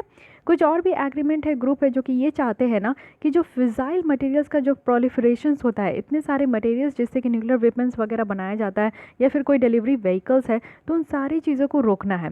जैसे कि आप लोग देखो कि कौन कौन से ग्रुप है, तो एक तो है न्यूक्लियर सप्लायर ग्रुप है, दूसरा यहाँ पे मिसाइल टेक्नोलॉजी कंट्रोल रिजिम है, हेग कोड ऑफ कंडक्ट है जो कि बैलिस्टिक मिसाइल प्रोलिफरेशंस के अगेंस्ट में, वासेनार अरेंजमेंट है। तो ये सारे कुछ ऐसे ग्रुप और एग्रीमेंट है ना जिसके तहत क्या होता है ना कि मान लीजिए कि यहाँ पे कुछ ग्रुप है, जैसे वासेनार अरेंजमेंट में आप देखो कि बड़ी बड़ी कंट्री है जिनके अंदर जो है ना न्यूक्लियर वेपन है और ख़तरनाक जो है उनके पास जो है ना वेपन्स वगैरह है। तो अगर इसमें कोई और कंट्री आके जुड़ती है ना तो क्या होता है कि उनके ही बीच में जो है ना ये सारे न्यूक्लियर वेपन्स और ये सारे आर्म्स का जो है ना वो ट्रांसपोर्ट होने लगता है, यानी कि वो इम्पोर्ट एक्सपोर्ट करने लगते हैं आपस में ही। तो वो बहुत ज़्यादा जो है ना अपने आप को शक्तिशाली मान लेते हैं। यानी कि आप देखो ये MTCR है, जैसे कि मिसाइल टेक्नोलॉजी कंट्रोल रिजिम है। अब ये MTCR एक ऐसा ये ग्रुप है जिसमें कि रशिया है, ठीक है, और इंडिया के द्वारा भी इसको MTCR को ज्वाइन कर लिया गया। लेकिन सबसे बड़ी बात यह है ना कि चाइना इसमें नहीं है, ठीक है। तो यहाँ पे MTCR में क्या है ना कि बहुत बड़े बड़े हथियार और बहुत बड़े बड़े मिसाइल वगैरह जो है ना यहाँ पे रशिया के द्वारा एक्सपोर्ट किया जाता है। रशिया अपने बेचते हैं सारे कंट्री को जो भी MTCR का मेंबर है। तो इंडिया इसका मेंबर है। अब इंडिया क्या कर सकता है कि हाँ ज़रूरत पड़ा, जैसे चाइना अभी गलवान वैली में इंटर कर रहा है और वहाँ पे एकदम रेजिस्ट है, अपने आप को वहीं पे रोक के रखा है। तो अगर इंडिया का दिमाग फिरा, तो अगर हम लोग चाहे, मान लो कि चाइना वाला जो है ना पहले ही अटैक कर दिया, तो हमें जो है अटैक करने के लिए और भी अच्छा खासा मिसाइल की ज़रूरत होगी। तो हम लोग MTCR के थ्रू जो है ना रशिया से वो मिसाइल ले सकते हैं, रशिया से जो है वो खतरनाक मिसाइल ले सकते हैं, जो कि एक बार अगर हम लोग यहाँ पे छोड़ दिए ना तो चाइना जो है ना, चाइना के ये छोटे छोटे जो सैनिक है ना सब एक ही बार में धराशायी हो जाएंगे। तो उस तरीके का आप समझो कि ऐसे ऐसे भी ग्रुप है जहाँ पे आपस में ही जो है ना ये लोग अपने मिसाइल्स और वेपन को जो है लेन देन करते हैं। तो ये सारे ग्रुप को भी रोकने का ज़रूरत है। लेकिन हाँ ये सारे ग्रुप आपस में चल रहे हैं, हम लोग भी आगे चल के जो है इसको ज्वाइन करते हैं। और इसको ज्वाइन करने का एक ही मुद्दा होता है कि दूसरे कंट्री को समझ में आए। जैसे हम लोग MTCR को जब ज्वाइन किया था ना तो चाइना वाला हड़क गया था। क्यों हड़क गया था? क्योंकि उनको लगा था कि अरे यार अब तो इंडिया जो है ना MTCR में आ चुका है, यानी कि कभी भी अगर ऐसा होगा कि हम लोग अगर इसमें हमला करें तो इंडिया वाला से थोड़ा डर के रहना है, क्योंकि इंडिया को बहुत सारे ऐसे कंट्री है MTCR में जो कि बहुत ही ज़्यादा जो है खतरनाक और एकदम खतरनाक मिसाइल दे देंगे। तो इंडिया को ऐसे शांत अगर है इंडिया तो उसको शांत समझने का ज़रूरत नहीं है। जब मौका आएगा ना तो हम लोग भी पीछे नहीं हटेंगे। तो वासेनार अरेंजमेंट में भी हम लोग ज्वाइन किए हैं, जिसमें कि आप देखोगे कि सेंट्रल एशियन के भी कुछ कंट्रीज़ है, तो वो लोग से हम लोग यूरेनियम वगैरह भी एक्सपोर्ट इंपोर्ट करते हैं। अब यूरेनियम को हम लोग जो है ना कह सकते हैं कि हम लोग कोई अच्छे इस्तेमाल के लिए ले रहे हैं, लेकिन क्या पता अंदर ही अंदर हम लोग उसको बम बनाने के लिए इस्तेमाल कर रहे हैं, है कि नहीं। तो ये सारा भी आप लोग देखो कि ये सारे कुछ ऐसे एग्रीमेंट है, कुछ ऐसे अरेंजमेंट है जिसमें कि इंटरनली जो है ना ये काम आपका चल रहा है। तो आई होप कि आपकी यहाँ पे क्लियरिटी बढ़ी होगी। ये टेबल जो है आपको काफ़ी हेल्प किया होगा कि आप जितने भी अभी तक चीज़ें पढ़े हो उसको थोड़ा सा बाइफर्केट करने का। फाइन, आइए कुछ क्वेश्चन देख लेते हैं जो कि UPSC में पूछा गया है। तो क्वेश्चन है यहाँ पे कि what is are consequences of country becoming the member of nuclear suppliers group. अगर कोई भी कंट्री यहाँ पे न्यूक्लियर सप्लायर ग्रुप का अगर यहाँ पे मेंबर बन जाता है तो उससे क्या कॉन्सिक्वेंसेज होगा, ठीक है। आइए जो बचा कुचा चीज़ है वो आपको इस क्वेश्चन से पता चल जाएगा। तो करेक्ट आपको बताना है। यहाँ पे क्या है कि जो लेटेस्ट और मोस्ट इफिशिएंट जो न्यूक्लियर टेक्नोलॉजी है उसकी एक्सेस हो जाएगी। सेकंड है कि ये ऑटोमेटिकली यहाँ पे जो है ना मेंबर बन जाएंगे किसके, तो treaty on the non proliferation of nuclear weapon, यानी कि जो भी कंट्री यहाँ पे अगर इसको ज्वाइन करते हैं, न्यूक्लियर सप्लायर ग्रुप को अगर ज्वाइन करते हैं, तो क्या है वो ऑटोमेटिकली यहाँ पे कहलाएंगे कि वो इसके एनपीटी के भी मेंबर हो गए हैं। तो थोड़ा सा दिमाग लगाइए और सोचिए और उसके बाद आंसर बताइए। 2 मिनट इसको पॉज कीजिए, आंसर बताइए, मैं अभी आपको आंसर बताऊंगी तो आपकी कॉन्सेप्ट और ज़्यादा क्लियर हो जाएगी। ठीक है, आई होप कि आप लोग आंसर दे दिए हो। तो चलिए यहाँ पे आंसर देते हैं। देखिए न्यूक्लियर सप्लायर ग्रुप यानी कि अभी जो मैं बताई कि जितने भी यहाँ पे ग्रुप वगैरह है, वासेनार ग्रुप हो गया, एमटीसीआर हो गया, तो इसका मतलब यही है ना कि एकदम लेटेस्ट और मोस्ट एफिशिएंट यानी कि बहुत अच्छे से काम करने वाला यहाँ पे न्यूक्लियर टेक्नोलॉजी का एक्सेस हो जाएगा। इसी के लिए यहाँ पे कंट्रीज़ जो है ना ये सारे ग्रुप्स को ज्वाइन करती है और हमारे द्वारा भी ज्वाइन किया गया है। लेकिन इसका मतलब ये नहीं है ना कि हम लोग एनपीटी के भी मेंबर हो जाएंगे, हम लोग नहीं, कोई भी कंट्री एनपीटी के मेंबर हो जाएंगे ऐसा नहीं है। नहीं तो फिर इंडिया के द्वारा भी ज्वाइन नहीं किया जाता, क्योंकि इंडिया तो नहीं चाहती है एनपीटी को ज्वाइन करना। जब तक यहाँ पे क्लियरिटी नहीं दिखे, जब तक यहाँ पे ऐसा नहीं लगे कि इक्वालिटी है, कोई भी तरीके का डिस्क्रिमिनेशन नहीं है, तब तक एनपीटी को तो इंडिया ज्वाइन करने से रहा है कि नहीं। तो यहाँ पे ऐसा तो नहीं है कि हम लोग यहाँ पे इसको ज्वाइन किए हैं तो हम लोग भी तो इसके मेंबर होने चाहिए, तो नहीं ना है। तो इट मीन्स कि यहाँ पे करेक्ट ऑप्शन क्या हो गया, सिर्फ फर्स्ट स्टेटमेंट ही करेक्ट है, सो हमारा करेक्ट ऑप्शन यहाँ पे ए हो जाएगा। ठीक है, ये समझ गए आप। न्यूक्लियर सप्लायर ग्रुप जो है एक मल्टीलैटरल एक्सपोर्ट कंट्रोल रिजिम है और group of nuclear supply countries है, न्यूक्लियर को यहाँ पे सप्लाई करती है, जिससे कि जो न्यूक्लियर प्रोलिफरेशंस है ना उसको यहाँ पे कंट्रोल किया जाता है, प्रिवेंट किया जाता है। तो ओनली ग्रुप है जो कि इंडिया जो है ना अब यहाँ पे लेफ्ट आउट हो चुका है और ये न्यूक्लियर सप्लायर ग्रुप है, यानी कि हम लोग इस ग्रुप को छोड़ चुके हैं। ये पहले हम लोग ज्वाइन किए थे लेकिन अब इसको हम लोग छोड़ चुके हैं। ठीक है, तो ये चीज़ें आपको याद रखने की ज़रूरत है, तो वो कल आप लोग को क्वेश्चन मिलेगा, तो इतना याद रखिएगा।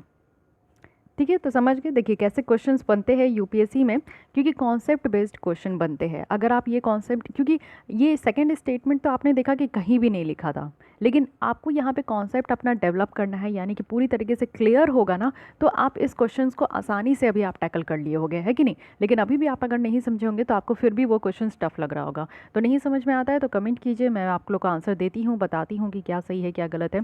चलिए आइए सेकेंड आर्टिकल पर इसी तरीके से चलते हैं। India civil nuclear cooperation news में इसलिए है क्योंकि इंडिया और यूएस के द्वारा अभी एक्सटेंड किया गया है जो MOU साइन किया गया था, memorandum of understanding, nuclear energy में कॉपरेशंस करने के लिए। ठीक है, तो देख लेते हैं क्या बातें की जा रही है। इंडिया का जो सिविल न्यूक्लियर अकॉर्ड है ना उसका एम है यहाँ पे कि mutually बेनिफिशियस economic, scientific, technical corporations करना है, और वो भी पीसफुल यूजेस के लिए। जो न्यूक्लियर एनर्जी है ना उनका 2 तरीके का यूज़ होता है, एक तो आप लोग बम बनाने के लिए यूज़ कर लो, और दूसरा है कि आप लोग अच्छे तरीके से जो है एक पीसफुल तरीके से यूज़ करो, यानी कि अपने यहाँ न्यूक्लियर एनर्जी को इस्तेमाल करके इलेक्ट्रिसिटी आप डेवलप करो। बहुत तरीके का इसका यूज़ है, तो वो उस तरीके से आप कर सकते हो। 14 कंट्रीज़ है जिसमें कि इंडिया भी जो है ना इस एग्रीमेंट का पार्ट है, और 14 कंट्रीज़ में से आप सबका नाम देख सकते हो, अर्जेंटीना, ऑस्ट्रेलिया, कनाडा, चेक Republic, France, Japan, Kazakhstan, Mongolia, Namibia, तो ये सारे कुछ कंट्रीज़ हैं। मोस्ट क्रिटिकल अगर फैक्टर देखें तो वो ये है कि ये जो एग्रीमेंट है ना ये इंडिया का एक्सेप्शनली क्लीन ट्रैक रिकॉर्ड है, यानी कि इस एग्रीमेंट में इंडिया को ये दिखाया जाता है कि इंडिया के द्वारा अभी तक न्यूक्लियर एनर्जी को गलत तरीके से इस्तेमाल नहीं किया गया है। इंडिया के द्वारा ये देखा जाता है कि सेल्फ मोरेटोरियम है, यानी कि न्यूक्लियर टेस्ट को कंडक्ट करने के लिए हम लोग खुद ही जो है ना यहाँ पे रुक जाते हैं, और खुद ही यहाँ पे जो है रुक के हम लोग सोचते हैं, और मतलब कि एक तरीके का हम लोग यहाँ पे छूट नहीं दिए कि कोई भी जो है ना हमारे कंट्री में आराम से न्यूक्लियर वेपन बनाकर इसको टेस्ट कर सकते हैं। हमारा second round of Pokhran test हुआ था 1998 में। ठीक है, अगर इंडिया का न्यूक्लियर कॉपरेशंस अगर हम लोग डिफरेंट कंट्रीज़ के साथ देखें तो ये समझने की कोशिश कीजिए, दिस इज़ वेरी इंपॉर्टेंट। ठीक है, तभी आप समझ पाओगे कि ऑल ओवर द वर्ल्ड में क्या यहाँ पे चल रहा है। इंडिया और यूएस की बात करें तो यहाँ पे US India civil nuclear agreement है, या फिर इंडो यूएस न्यूक्लियर डील भी कह सकते हैं, या फिर 1, 2, 3 एग्रीमेंट भी कह सकते हैं। तो ये किसी भी नाम से, ये तीनों नाम एक ही है, जिसमें कि आपको इंडिया यूएस का यहाँ पे डील देखने को मिलेगा। इस एग्रीमेंट में क्या है ना कि इंडिया के द्वारा ये एग्री किया गया कि वो अपने सिविलियन और मिलिट्री जो न्यूक्लियर एक्टिविटीज़ है उसको अलग करके रखेंगे, और सिविलियन पार्ट्स जो है ना उसको यहाँ पे ओपन करेंगे कि यहाँ पे जो इंटरनेशनल एटॉमिक एनर्जी एजेंसी है वो यहाँ पे आराम से जो है इंस्पेक्शन कर सकती है। यानी कि आप देखो कि 2 तरीके का यहाँ पे आपका एक एक्टिविटी होता है, न्यूक्लियर एक्टिविटी। एक तो होता है सिविलियन और दूसरा होता है मिलिट्री, यानी कि मिलिट्री खर्च के लिए और लोगों के इस्तेमाल के लिए और मिलिट्री के इस्तेमाल के लिए। लेकिन मिलिट्री के जो इस्तेमाल के लिए है ना वो तो यहाँ पे ओपेक है, लेकिन सिविल के इस्तेमाल के लिए जो न्यूक्लियर एक्टिविटीज़ किया जाता है उसको यहाँ पे इंस्पेक्ट कर सकती है जो यहाँ पे इंटरनेशनल ऑर्गेनाइजेशन है, इंटरनेशनल एटॉमिक एनर्जी एजेंसी। तो वो यहाँ पे देख सकती है कि हाँ इंडिया के द्वारा सिविल एक्टिविटीज़ में न्यूक्लियर का कैसे, यहाँ पे जो न्यूक्लियर एनर्जी है उसका कैसे इस्तेमाल किया जा रहा है। इसी के रिटर्न में आप देखो तो यूएस के द्वारा भी ये ऑफर किया गया कि वो अपने फुल न्यूक्लियर ट्रेड को रिज्यूम करेंगे, यानी कि जो रिएक्टर है उसको बेचेंगे, ट्रांसफ़र करेंगे टेक्नोलॉजी का, यूरेनियम सेल करेंगे इंडिया के साथ। तो दोनों कंट्रीज़ जो है ना वो ये कमिट करती है कि वो एक कॉपरेशन लेकर चलेंगे और यहाँ पे एक अच्छा खासा न्यूक्लियर सेफ्टी और सिक्योरिटी पे काम करेंगे। न्यूक्लियर साइंस को वो यहाँ पे डेवलप करेंगे, टेक्नोलॉजी को डेवलप करेंगे, वो भी बहुत सारे स्कूल्स के अंदर, जैसे कि global centre for nuclear energy partnerships है। तो इस तरीके से जो है हम लोग एक पीसफुल डेवलप यहाँ पे करेंगे। सिविल लाइबिलिटीज़ की अगर इशू देखें तो वो यहाँ पे काफ़ी चैलेंजेस हो जाता है इंडिया यूएस जो 123 एग्रीमेंट है उसके तहत। क्यों? क्योंकि कई बार ये कहा जाता है कि हम लोग जो इंटरनेशनली इस्टेब्लिश्ड नॉर्म्स जो है होता है ना वो न्यूक्लियर एनर्जी का इस्तेमाल करने के लिए और उसको बनाने के लिए, तो उसके अगेंस्ट में हम लोग समटाइम्स चले जाते हैं। तो ये बातें रखिएगा, बट कोई बात नहीं, वो इश्यूज़ यहाँ पे इतना मैटर नहीं करता। इंडिया यूएस का क्या यहाँ पे डील है इसको समझना है आपको, ठीक है। वहीं अगर इंडिया फ्रांस की बात करें तो फ्रांस यहाँ पे फर्स्ट कंट्री था जिसके साथ हम लोग सिविलियन न्यूक्लियर एग्रीमेंट को साइन किए, वो भी इंडिया के साथ कब? तो 2018 में, सॉरी 2008 में, ठीक है। और साथ ही साथ अगर हम लोग देखें तो इस डील में क्या है ना कि एक इंडिया के लिए ये अपॉर्चुनिटी है कि हम लोग इंटरनेशनल थर्मोन्यूक्लियर एक्सपेरिमेंटल रिएक्टर का पार्ट बन सकते हैं, यानी कि एक इंटरनेशनल आप देखो कि न्यूक्लियर फ्यूज़न रिसर्च है, इंजीनियरिंग मेगा प्रोजेक्ट है, इसके साथ हम लोग यहाँ पे इसमें पार्ट होंगे, तो दोनों कंट्री को इक्वली यहाँ पे बेनिफिट होगा। इंडिया रशिया की बात करें तो 1988 में एक डील को साइन किया गया था, वो भी सोवियत यूनियन, और किस लिए? तो न्यूक्लियर पावर स्टेशन को कंस्ट्रक्ट करने के लिए। तो ये एक डील था जो कि 1988 में था, ठीक है। उसी के बाद आप देखो तो रशिया जो है एक की सप्लायर है, हमें इंडिया को जो है ना न्यूक्लियर फ्यूल का बहुत ज़्यादा सप्लाई करता है, और इसी के कारण 2008 में दोनों कंट्रीज़ के द्वारा एक एग्रीमेंट साइन किया गया था, किस लिए? तो 4 एडिशनल यूनिट को कंस्ट्रक्ट करने के लिए, और कहाँ पे? तो कुंडनकुलम में और कुछ नए नए डेवलपिंग साइट्स में जो है हम लोग यहाँ पे न्यूक्लियर एनर्जी को, न्यूक्लियर यहाँ पे जो एनर्जी है उसको हम लोग यहाँ पे जो है डेवलप करेंगे। उसके अलावा अगर हम लोग इंडिया जापान की बात करें तो इंडिया जापान में भी ये एक एग्रीमेंट फॉर कॉपरेशन है peaceful use of nuclear energy का, जिसको हम लोग 2016 में साइन किए थे, और ये 2017 से जो है इन्फोर्स में आ चुका है। उसके आगे देखें तो यहाँ पे बताया जा रहा है कि एक नलिफिकेशन क्लॉज था। तो नलिफिकेशन क्लॉज के अंदर क्या हुआ ना कि जापान के द्वारा सस्पेंड कर दिया गया ये कॉपरेशन, यानी कि जो इंडिया को कॉपरेट कर रहे थे वो, तो जापान जो है इस कॉपरेशन को सस्पेंड कर दिए। क्यों? उनके द्वारा ये कहा गया कि अगर इंडिया नो टेस्टिंग जो प्लेस लिए थे, यानी कि एनएसजी के अंदर, न्यूक्लियर सप्लायर ग्रुप के अंदर हमारे द्वारा ये शपथ लिया गया था कि हम लोग पहले जो है ना इसको हम लोग कभी भी पहले इस्तेमाल नहीं करेंगे न्यूक्लियर वेपन्स को, और नो टेस्टिंग प्लेस भी लिया गया था कि अब हम लोग टेस्ट नहीं करेंगे, तो इसको ब्रीच किया जाएगा। अगर इंडिया इसको ब्रीच करती है तो फिर उसके बाद जो है ना यहाँ पे कॉपरेशंस को, जो भी कॉपरेट किया जा रहा था जापान के द्वारा, वो अब कॉपरेट नहीं किया जाएगा। दूसरे और कंट्रीज़ के साथ देखें तो इंडिया और मंगोलिया के द्वारा भी एक क्रूशियल सिविल न्यूक्लियर एग्रीमेंट को 2009 में सप्लाई किया गया था, जिसके द्वारा क्या था कि मंगोलिया में ना यूरेनियम का भंडार बहुत ज़्यादा है, तो हमें यूरेनियम चाहिए, तो इसलिए मंगोलिया के साथ हम लोग यहाँ पे ये साइन किए थे। इंडिया और कनाडा के बारे में बात करें तो इंडिया और कनाडा के द्वारा भी यहाँ पे एक सिविल न्यूक्लियर कॉपरेशन एग्रीमेंट को साइन किया गया था 2010 में, जिसमें जब यहाँ पे सारे स्टेप्स लिए गए थे जो कि कनाडा का न्यूक्लियर इंडस्ट्री जो है ना इंडिया एक्सेस कर सके, इसलिए 2014 में इंडिया और ऑस्ट्रेलिया है जिनके द्वारा एक सिविल न्यूक्लियर एग्रीमेंट को साइन किया गया था, जिसमें क्या था कि अगेन यहाँ पे ऑस्ट्रेलिया से भी यूरेनियम जो है एक्सपोर्ट हो सके इंडिया को। साथ ही इंडिया का कजाकिस्तान है जिसमें कि हम लोग न्यूक्लियर फ्यूल यहाँ पे सप्लाई करवाते हैं। इंडिया साउथ कोरिया एग्रीमेंट है जिसमें कि न्यूक्लियर रिएक्टर को बिल्ड करने में साउथ कोरिया हमें मदद करता है। तो लगभग आप लोग देख सकते हो कि बहुत सारे कंट्रीज़ के साथ हमारा ऐसे भी टाइज है, बहुत सारे एग्रीमेंट हमने साइन किया है, जिससे कि हमें न्यूक्लियर फ्यूल मिल जाए, हमें यूरेनियम मिल जाए, हमें रिएक्टर को बिल्ड करने के लिए हेल्प मिल जाए, तो ये सारी तरीके से, ठीक है। अब देखते हैं कि ये सारी एग्रीमेंट्स कैसे इंडिया के लिए फ़ायदा है। सबसे पहले तो आप लोग जानते हो कि हमारी एनर्जी डिमांड बहुत ज़्यादा है, तो एनर्जी डिमांड जैसे बढ़ती जा रही है ना, तो उसकी डिमांड को फुलफ़िल करने के लिए ये सारे एग्रीमेंट काफ़ी ज़्यादा हेल्पफुल होते हैं। सेकेंड है कि टेक्नोलॉजिकल कैपेबिलिटीज़ को भी डेवलप करने में, जैसे हम लोग डिफरेंट कंट्री से क्या करते हैं ना कि यूरेनियम मंगाते हैं, क्योंकि हमारे यहाँ यूरेनियम का रिजर्व्स नहीं है, हमारे यहाँ थोरियम का रिजर्व्स है। तो थोरियम तो हमारे पास है, लेकिन यूरेनियम की भी ज़रूरत होती है न्यूक्लियर फ्यूल के लिए। तो हम लोग यहाँ पे न्यूक्लियर वेपन बनाने के लिए, तो हम लोग यहाँ पे क्या करते हैं ना कि यूरेनियम का बहुत ज़्यादा जो है एक्सपोर्ट करते हैं, जिससे हमारी जो टेक्नोलॉजिकल कैपेबिलिटीज़ है वो यहाँ पर और ज़्यादा बढ़ पाती है। साथ ही साथ आप लोग देखोगे कि क्रेडिबिलिटी भी यहाँ पर बढ़ पाती है कि हमारा एक रिस्पॉन्सिबल न्यूक्लियर पावर का स्टेटस भी मिला है। साथ ही लीडरशिप पोजीशन भी आप देखोगे वो भी ग्लोबल ऑर्डर में। तो ये सारी कुछ सिग्निफिकेंस है। चैलेंजेस भी है कि इंडिया का स्टेटस जो है ना, अगर हम लोग देखें तो आज के भी डेट में एनपीटी में नॉन सिग्नेटरी है, और एक रिमेन बैरियर है हमारे लिए कि हम फुल पोटेंशियल नहीं रख पाते, अपने आप को सिविल न्यूक्लियर कॉपरेशन जो है ग्लोबल कम्युनिटी के साथ नहीं लेकर आ पाते हैं। सेकंड है कि यहाँ पे सिविल लाइबिलिटीज़ में भी इशू देखने को मिलता है, साथ ही साथ प्रोटेस्ट भी देखने को मिलता है डोमेस्टिक फ्रंट में।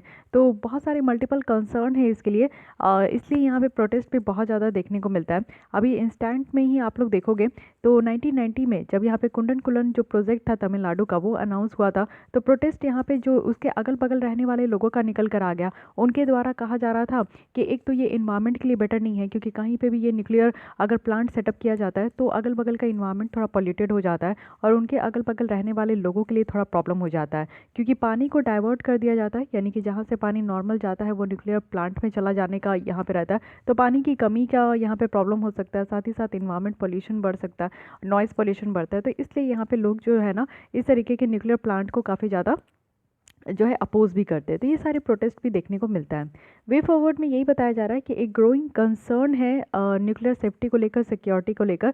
तो इसमें क्या है कि डेवलप कंट्रीज़ जो है ना वो अपनी लॉन्ग डिपेंडेंसी जो न्यूक्लियर एनर्जी की तरफ दिखा रही थी, अब उससे वो बाहर आ रहे हैं। तो डेवलपिंग कंट्रीज़ जैसे हम इंडिया है, तो हमारी चॉइस है कि वन सोर्स ऑफ एनर्जी जो है वो दूसरे के ऊपर, ये ईजी नहीं है कि हम लोग इस तरीके से जो है एक चूज़ करें और दूसरे को फिर छोड़ दें। तो हमें जो है ना एनर्जी रिक्वायरमेंट की जो ज़रूरत है वो तो हमारी बढ़ रही है, इसी के साथ साथ डेवलपमेंट चैलेंजेस भी बढ़ते जा रही है। तो देखना है कि कैसे इंडिया इस चीज़ को टैकल करके चलता है, और कैसे यहाँ पे न्यूक्लियर एनर्जी का जो यूज़ है ना उसका सेफ़ मैकेनिज्म जो कहा जाता है कि सेफ़ मैकेनिज्म होना चाहिए, तो उसको हम लोग कैसे डेवलप कर सकते हैं। ठीक है, तो यहाँ पे हम लोग देख लिए, बहुत ही अच्छी ये आर्टिकल थी, थोड़ी सी लंबी हो गई, लेकिन ये समझने के लिए आपके लिए मैं इतना लंबा लेकर चलती हूँ। ये इंडिया का सिविल न्यूक्लियर कॉपरेशन है। तो ये बताया जा रहा है कि डिफरेंट डिफरेंट कंट्रीज़ के साथ हमने किस किस तरीके से कौन कौन सी एग्रीमेंट साइन की और उससे हमें क्या फ़ायदा होता है। फाइन, अब आते हैं एक और देख लेते हैं। यहाँ पे और भी यही सारी चीज़ें बताई जा रही है कि हमें एक अच्छा खासा रोल रखना चाहिए, प्रोएक्टिव रोल रखना चाहिए, जिसके थ्रू हम लोग ग्लोबल मैकेनिज्म को और ज़्यादा इंप्रूव कर सके, इस्टेब्लिश कर सके। तो ये सारी बातें हैं। इंडिया की डेवलपमेंट एफर्ट्स देखते हैं अफगानिस्तान में। तो ये बहुत ज़्यादा ज़रूरी है, क्योंकि इंडिया के द्वारा अभी 100 प्रोजेक्ट यहाँ पे अनाउंस किया गया है, और इसकी पूरी वर्थ कितनी है तो 80 MN डॉलर है यहाँ पे। तो इसके बारे में देख लेते हैं कि क्या है। इंडिया के द्वारा एक प्लेस लिया गया है कि यहाँ पे US डॉलर का यहाँ पे 2 बिलियन से भी ज़्यादा अफगानिस्तान में वो इन्वेस्ट करेंगे, और डाइवर्स एरिया में। तो किस किस एरिया में हम लोग इन्वेस्ट कर रहे हैं? हेल्थ केयर है, एजुकेशन है, इंफ्रास्ट्रक्चर, सोशल वेलफेयर, और पॉलिटिशियन को ट्रेनिंग दिया जाएगा, डिप्लोमेट को और पुलिस को यहाँ पे ट्रेनिंग दिया जाएगा। इंडिया की अगर बात करें तो हम लोग 5th लार्जेस्ट डोनर है अफगानिस्तान को, यानी कि अफगानिस्तान को हम लोग जो यहाँ पे डोनेट करते हैं तो 5th लार्जेस्ट डोनेट है और लार्जेस्ट रीजनल डोनर है। इंडिया की बात करें तो हमारे द्वारा यहाँ पे high visibility large scale project को यहाँ पे इम्प्लीमेंट कराया जा रहा है, और लो विजिबिलिटी अगर हम लोग देखें तो यहाँ पे ये भी लो विजिबिलिटी स्मॉल डेवलपमेंट प्रोजेक्ट भी है, यानी कि बड़े पैमाने पे भी प्रोजेक्ट है, छोटे पैमाने पे भी प्रोजेक्ट है। इंडिया के द्वारा जो फोकस है ना उसको भी शिफ्ट किया गया है, यानी कि पहले हमारा नैरो सिक्योरिटी सेंट्रिक अप्रोच था, लेकिन अब हम लोग रीजनल कॉन्फिडेंस बिल्डिंग कर रहे हैं। यानी कि पहले क्या था कि थोड़ा बहुत डेवलपमेंट हम लोग कर देते थे, तो हमें लगता था कि चलो ठीक है, थोड़ी बहुत डेवलपमेंट करके, थोड़ी बहुत जो है फिनेंशियल एड देकर जो है वहाँ पे शांति आ सकती है। लेकिन अब हमारा क्या है ना कि अब यहाँ पे कॉन्फिडेंस बिल्डअप करना है, यानी कि अफगानिस्तान में रहने वाले जो लोग हैं ना, ऐसा काम करना है कि उनका कॉन्फिडेंस लेना है, उनको लगे कि हाँ इंडिया उनके साथ खड़ा है, इंडिया उनके पीस के लिए जो है ना, उस कंट्री की पीस के लिए जो है हम लोग यहाँ पे सच में काम कर रहे हैं। तो इसलिए हम लोग अपना जो फोकस है उसको थोड़ा शिफ्ट कर रखे हैं। 5 पिलर्स बताया जा रहा है अफगानिस्तान के लिए। तो हम लोग सबसे पहले यहाँ पे ह्यूमैनिटेरियन असिस्टेंस में देखते हैं, यानी कि लोगों की सहायता करने के लिए, और बीइंग ए ह्यूमन बीइंग हम लोग किस तरीके से लोगों को और ज़्यादा हेल्प कर सकते हैं उसके लिए हम लोग काम करते हैं। इसके लिए हमारे द्वारा जो है 1.1 million metric ton of wheat जो है अफगानिस्तान को सप्लाई किया गया है। साथ ही Indira Gandhi institute of child health है, जिसमें कि 400 बेड हॉस्पिटल है, जो कि एक वेल बीइंग होगा, यानी कि बच्चों की यहाँ पे देखभाल की जाएगी। इंफ्रास्ट्रक्चर की बात करें, इंफ्रास्ट्रक्चर फील्ड में हम लोग ने क्या किया, तो 218 किलोमीटर रोड को, वो भी जारान से दिलाराम तक हम लोग ने यहाँ पे बनाया, जिससे कि गुड्स और सर्विस जो है ना वो ईरान बॉर्डर से होते हुए यहाँ पे मूव कर सके। आइए मैप में देख लेते हैं। तो इस मैप में देखिए आपकी कॉन्सेप्ट क्लियर होगी। देखिए यहाँ पे हमारा इंडिया है, सॉरी हाँ ये पूरी टेरिटरी है हमारा, यहाँ पे ये इंडिया है। इसके बाद आप लोग देख सकते हो कि ये वाला रीजन जो है आपका ये पाकिस्तान है, ये जो सिल्वर कलर में आपको दिख रहा है ये पाकिस्तान है, ये अफ़गानिस्तान है रेड कलर में, और ये ग्रीन कलर में ईरान है। ठीक है, अब यहाँ पे समझिए बात, हमारे द्वारा जो है यहाँ पे आप देखोगे कि चाबार पोर्ट बनाया गया ईरान में। चाबार पोर्ट हमारे द्वारा बनाया गया, तो कनेक्टिविटी आप देखोगे कि यहाँ पे गुजरात में कांडला पोर्ट है, तो यहाँ से ये कनेक्टिविटी होगा। मुंबई में आपका मुंबई यहाँ पे आपका पोर्ट है, तो यहाँ से कनेक्टिविटी होगा। तो क्या है कि हम लोग इस तरीके का जो है ना एक बाईपास बना रहे हैं। क्यों? क्योंकि हम लोग को अगर अफगानिस्तान के साथ रिलेशन अगर बिल्डअप करना है तो हमारे बीच में आ जाता है ये सबसे बड़ा दुश्मन जो कि है पाकिस्तान, जो हमारे गुड्स और सर्विसेज को ना ही अफगानिस्तान तक पहुंचने देता है, ना ही हमारे बातों को पहुंचने देता है, ना ही लोग यहाँ तक ऐसे पहुंच पाते हैं। ये है एक नंबर का बहुत ही बदमाश है, ठीक है। तो हम लोग इसको चलो ठीक है, सीधी उंगली से अगर घी ना निकले तो उंगली टेढ़ा करना पड़ता है, तो वही काम हमने किया कि यहाँ पे उंगली टेढ़ी की और उसके बाद हम लोग ने एक नया रास्ता खोज निकाला जो कि और भी ज़्यादा सहूलियत है। तो सबसे पहले हम लोग यहाँ पे पोर्ट बनाए Chabahar port. Chabahar port Iran में बनाए। इसके बाद यहाँ पे चाबार पोर्ट से जो है जाहेदान है, जाहेदान में यहाँ पे आप लोग देखो कि रेल रूट है, यहाँ से आपका जारांज है। और मेन यहाँ पे आप देखो कि अफगानिस्तान में जो यहाँ पे हाईवे बनाया गया है वो है जारांज से लेकर यहाँ पे देलाराम, ठीक है।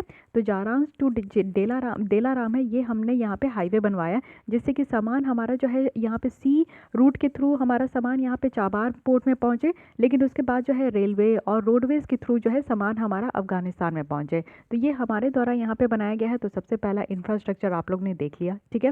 दिलाराम के बाद आपको यहाँ पे खंदहर देखने को मिलेगा, खंदहर से यहाँ पे काबुल है। तो ये सारे रीजन कहाँ है पूछा जा सकता है। तो यहाँ पे आप लोग को जारांश आप देख सकते हो, ये ईरान वाला जगह है, और जाहेदान भी ये ईरान में ही है, ठीक है। तो ये 218 किलोमीटर ये रोड हम लोग बनवाए हैं। सेकेंड यहाँ पे आप लोग देखो कि 220 किलोवाट का यहाँ पे डीसी ट्रांसमिशन लाइन हम लोग दिए हैं पूले खुमरी से लेकर काबुल तक। काबुल आप लोग ने देखा, तो यहाँ पे हम लोग ने यहाँ पे फूले खुमरी से लेकर काबुल तक जो है यहाँ पे ट्रांसमिशन लाइन भी दिए हैं। नेक्स्ट है यहाँ पे कि इंडिया अफगानिस्तान फ्रेंडशिप डैम है जिसको कि सलमा डैम कहा जाता है, काफ़ी पूछा जाता है। तो ये इंफ्रास्ट्रक्चर एक डैम बनाया गया है जो कि सलमा डैम है, इसका नाम है यहाँ पे इंडिया अफगानिस्तान फ्रेंडशिप डैम, ठीक है। फिर न्यू अफगान पार्लियामेंट भी हमारे द्वारा क्रिएट किया गया, यानी कि इसको भी इस्टेब्लिश किया गया, बनाया गया है। तो ये इंफ्रास्ट्रक्चर सेक्टर में हम लोग ने ध्यान दिया। इकोनॉमिक डेवलपमेंट अगर हम लोग देखें तो प्राइवेट इन्वेस्टमेंट हम लोग करते हैं अफगानिस्तान में, जैसे कि इंडिया अफगान ट्रेड और इन्वेस्टमेंट जो शो करता है 2007 में, तो उस 17 में, तो उसके थ्रू हम लोग यहाँ पे इन्वेस्टमेंट करते हैं। 160 new high impact community development project है, वो भी 31 प्रोविंसेस ऑफ अफगानिस्तान में। कनेक्टिविटी अगर हम लोग देखें तो सबसे पहले चाबार पोर्ट हमने बनवाई, और बनवाया तो ईरान में, लेकिन कनेक्टिविटी हमारा जो है अफगानिस्तान से हुआ, तो इसको भी हम लोग काउंट कर सकते हैं। डायरेक्ट एयर फ्रेट कॉरिडोर हमने बनाया इंडिया टू अफगानिस्तान, वो भी कब इस्टेब्लिश किए हैं तो 2017 में। एयर फ्रेट कॉरिडोर है, यानी कि सामान ले जाने के लिए जो है ना हम लोग एयरप्लेन की यहाँ पे सुविधा इस्टेब्लिश कर चुके हैं। फिफ्थ हमारा क्या है कि कैपेसिटी बिल्डिंग, यानी कि 3500 से भी ज़्यादा अफगान जो है ना वो वेरियस ट्रेनिंग प्रोग्राम में जाते हैं इंडिया के तहत, और 1000 स्कॉलरशिप पर एनम जो है वो अफगान नेशनल को यहाँ पे दिया जाता है Indian council for culture relation के तहत।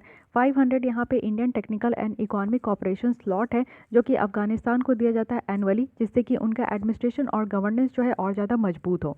तो ये सारा काम हमारे द्वारा किया जाता है। तो आप देख सकते हो कि कितने बड़े पैमाने पर जो है इंडिया के द्वारा अफगानिस्तान को मदद किया जाता है। अब ये सारे प्रोजेक्ट का इंपॉर्टेंट क्या है ये देख लीजिए। सबसे पहला क्या है कि सॉफ्ट पावर अप्रोच है, यानी कि अगर हम लोग इस तरीके से किसी भी कंट्री को अगर इतना हेल्प करते हैं तो इससे क्या हो रहा है कि हम लोग उस कंट्री को जो है सॉफ्ट पावर की तरह यह शो हो रहा है।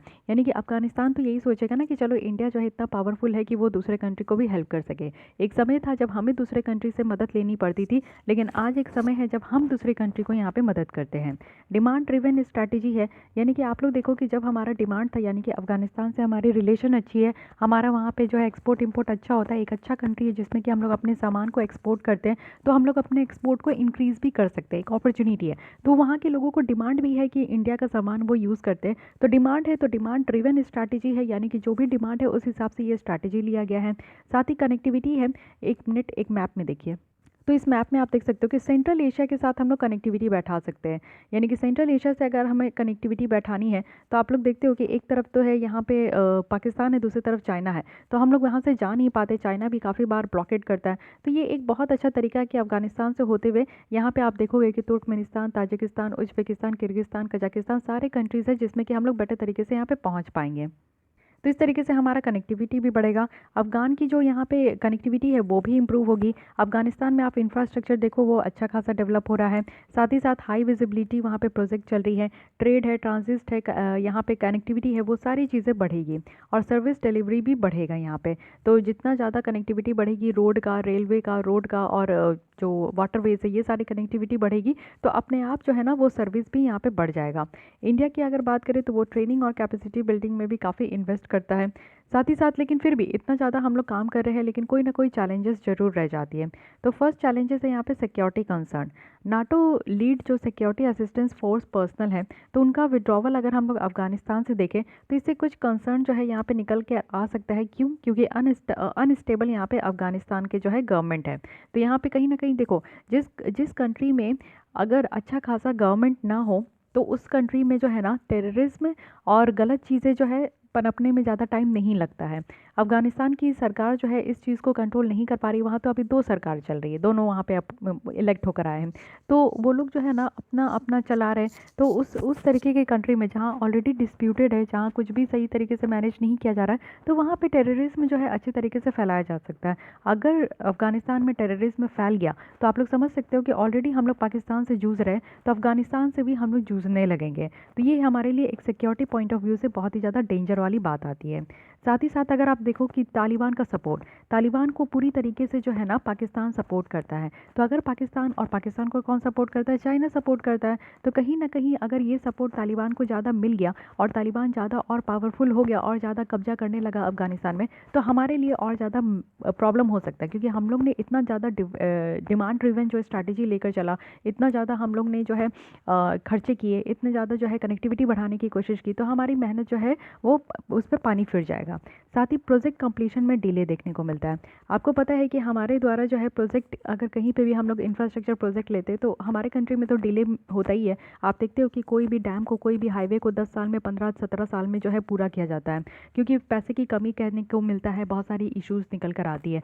तो वही अगर हम लोग देखें सलमा डैम के केस में या फिर न्यू पार्लियामेंट बिल्डिंग के केस में, अभी तक ये बन के खड़ा नहीं हुआ है। तब कि मुझे ऐसा लगता है कि मैं 2 साल से तो मैं यूट्यूब में पढ़ा रही हूँ, लेकिन 3 साल से मैं बहुत ही फुल्ली फोकस्ड होकर करंट अफेयर्स देख रही हूँ। उससे पहले मैं न्यूज़पेपर पढ़ती थी बट उतना ज़्यादा नहीं, लेकिन हाँ 3 साल से बहुत अच्छे तरीके से देख रही हूँ। तो तब से मुझे लग रहा है कि मैं जब से स्टार्ट की हूँ तब से जो है इस तरीके की मैं न्यूज़ में पढ़ते रहती हूँ कि अफगानिस्तान में जो है पार्लियामेंट बनाने की बातें की जा रही है, बट अब तक ये सारी चीज़ें कंप्लीट नहीं हुई है। तो कहीं ना कहीं आप देखते हो कि प्रोजेक्ट डिले भी हो रहा है। साथ ही साथ जो है मॉनिटरिंग की भी कमी देखने को मिलता है। यानी कि हमारी प्रोजेक्ट अगर वहाँ पर काम कर रही है तो टाइम टू टाइम वहाँ पर जाकर देखना भी तो चाहिए, इंस्पेक्शन भी करनी चाहिए, मॉनिटरिंग भी करनी चाहिए कि कितना प्रोजेक्ट कंप्लीट हुआ, क्या हुआ, टारगेट बेस्ड प्रोजेक्ट होना चाहिए, तो वो उसकी भी कमी देखने को मिलती है।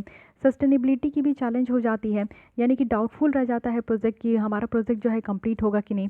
मिसमैच भी देखने को मिलता है कि लोगों की क्या ज़रूरत है और सरकार वहाँ पे क्या कर रही है, तो ये भी बात निकल कर आती है। तो ये सारे कुछ चैलेंजेस है जो कि देखना पड़ रहा है। वे फॉरवर्ड में बताया जा रहा है कि इंडिया को ज़रूरत है कि अपनी फोकस को अगेंस्ट शिफ्ट करें, यानी कि एसेट क्रिएशन से लेकर जो है प्रोग्राम डिलीवरी पे ज़्यादा वो फोकस करें। यानी कि हम लोग वहाँ पे एसेट क्रिएशन पे ज़्यादा फोकस करें कि ज़्यादा से ज़्यादा जो है एसेट क्रिएट हो पाए अफगानिस्तान में। बट वो सारी चीज़ें अब यहाँ पे ज़्यादा इंपॉर्टेंट नहीं है। हमें जो है अपने प्रोग्राम को डिलीवर करने पर ज़्यादा फोकस करना चाहिए। साथ ही साथ हमें एक ज़रूरत है कि हम लोग स्मॉल, मीडियम और साइज़ इंटरप्राइजेस को भी वहाँ पर इस्टेब्लिश करें।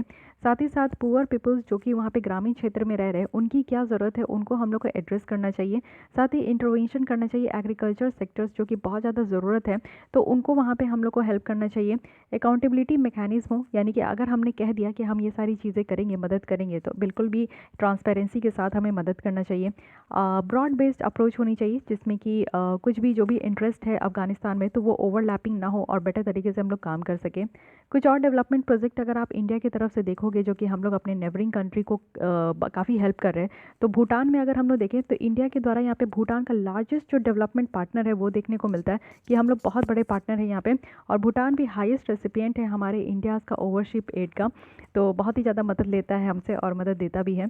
तो भूटान के द्वारा आप देखोगे कि ये इंडिया का टोटल $4.7 बिलियन तक का जो है एक ग्रांट लिया हुआ है। और कब से? तो 17 साल के बीच में जो है $4.7 बिलियन तक का हमने ग्रांट दे दिया है। कुछ प्रोजेक्ट है जैसे कि मांगदेचू हाइड्रो इलेक्ट्रिक प्रोजेक्ट है, ट्रेड रूट है वेस्ट बंगाल टू अहिल्या जो कि आपका भूटान में आता है। तो ये सारी चीज़ें हमारे द्वारा डेवलप की गई हैं। बांग्लादेश की बात करें तो एक रेल लिंक यहाँ पे लाया गया है अखौरा अगरतला में, खुलना मोंगला में मैत्री थर्मल पावर प्रोजेक्ट है। तो ये इस तरीके से हम लोग हेल्प कर रहे हैं। साथ ही इंडिया नेपाल फ्रेंडशिप पाइपलाइन है जिसमें कि गैस भेजने की बात की जा रही है वेस्ट बंगाल के सिलीगुड़ी से बांग्लादेश में पर्वतीपुर में। मालदीव की बात करें तो मालदीव को हम लोग काफ़ी हेल्प करते हैं। $500 मिलियन यहाँ पे दिया गया है ग्रेटर माले कनेक्टिविटी प्रोजेक्ट के लिए। High impact community development project भी है, यानी कि वहाँ के रहने वाले लोगों की लाइवलीहुड और इनकम जनरेशन पे हम लोग फोकस कराते हैं। म्यांमार की बात करें तो कालादान मल्टी मॉडल ट्रांसिस्ट प्रोजेक्ट है, और साथ ही साथ India Myanmar Thailand trilateral highway project है, और इंटीग्रेटेड चेक पोस्ट है जो कि इंडिया म्यांमार बॉर्डर में है। तो ये सारी चीज़ें हमारे हेल्प से ही यहाँ पे हो पा रही है। नेपाल की बात करें तो नेपाल में तो हमारा रोटी बेटी का रिश्ता है। तो नेपाल में बहुत सारे हाईवेज, रोड, ब्रिजेस, एयरपोर्ट, ये सारी चीज़ें हमारे द्वारा जो है हमारे सपोर्ट के द्वारा कंस्ट्रक्ट किया गया है।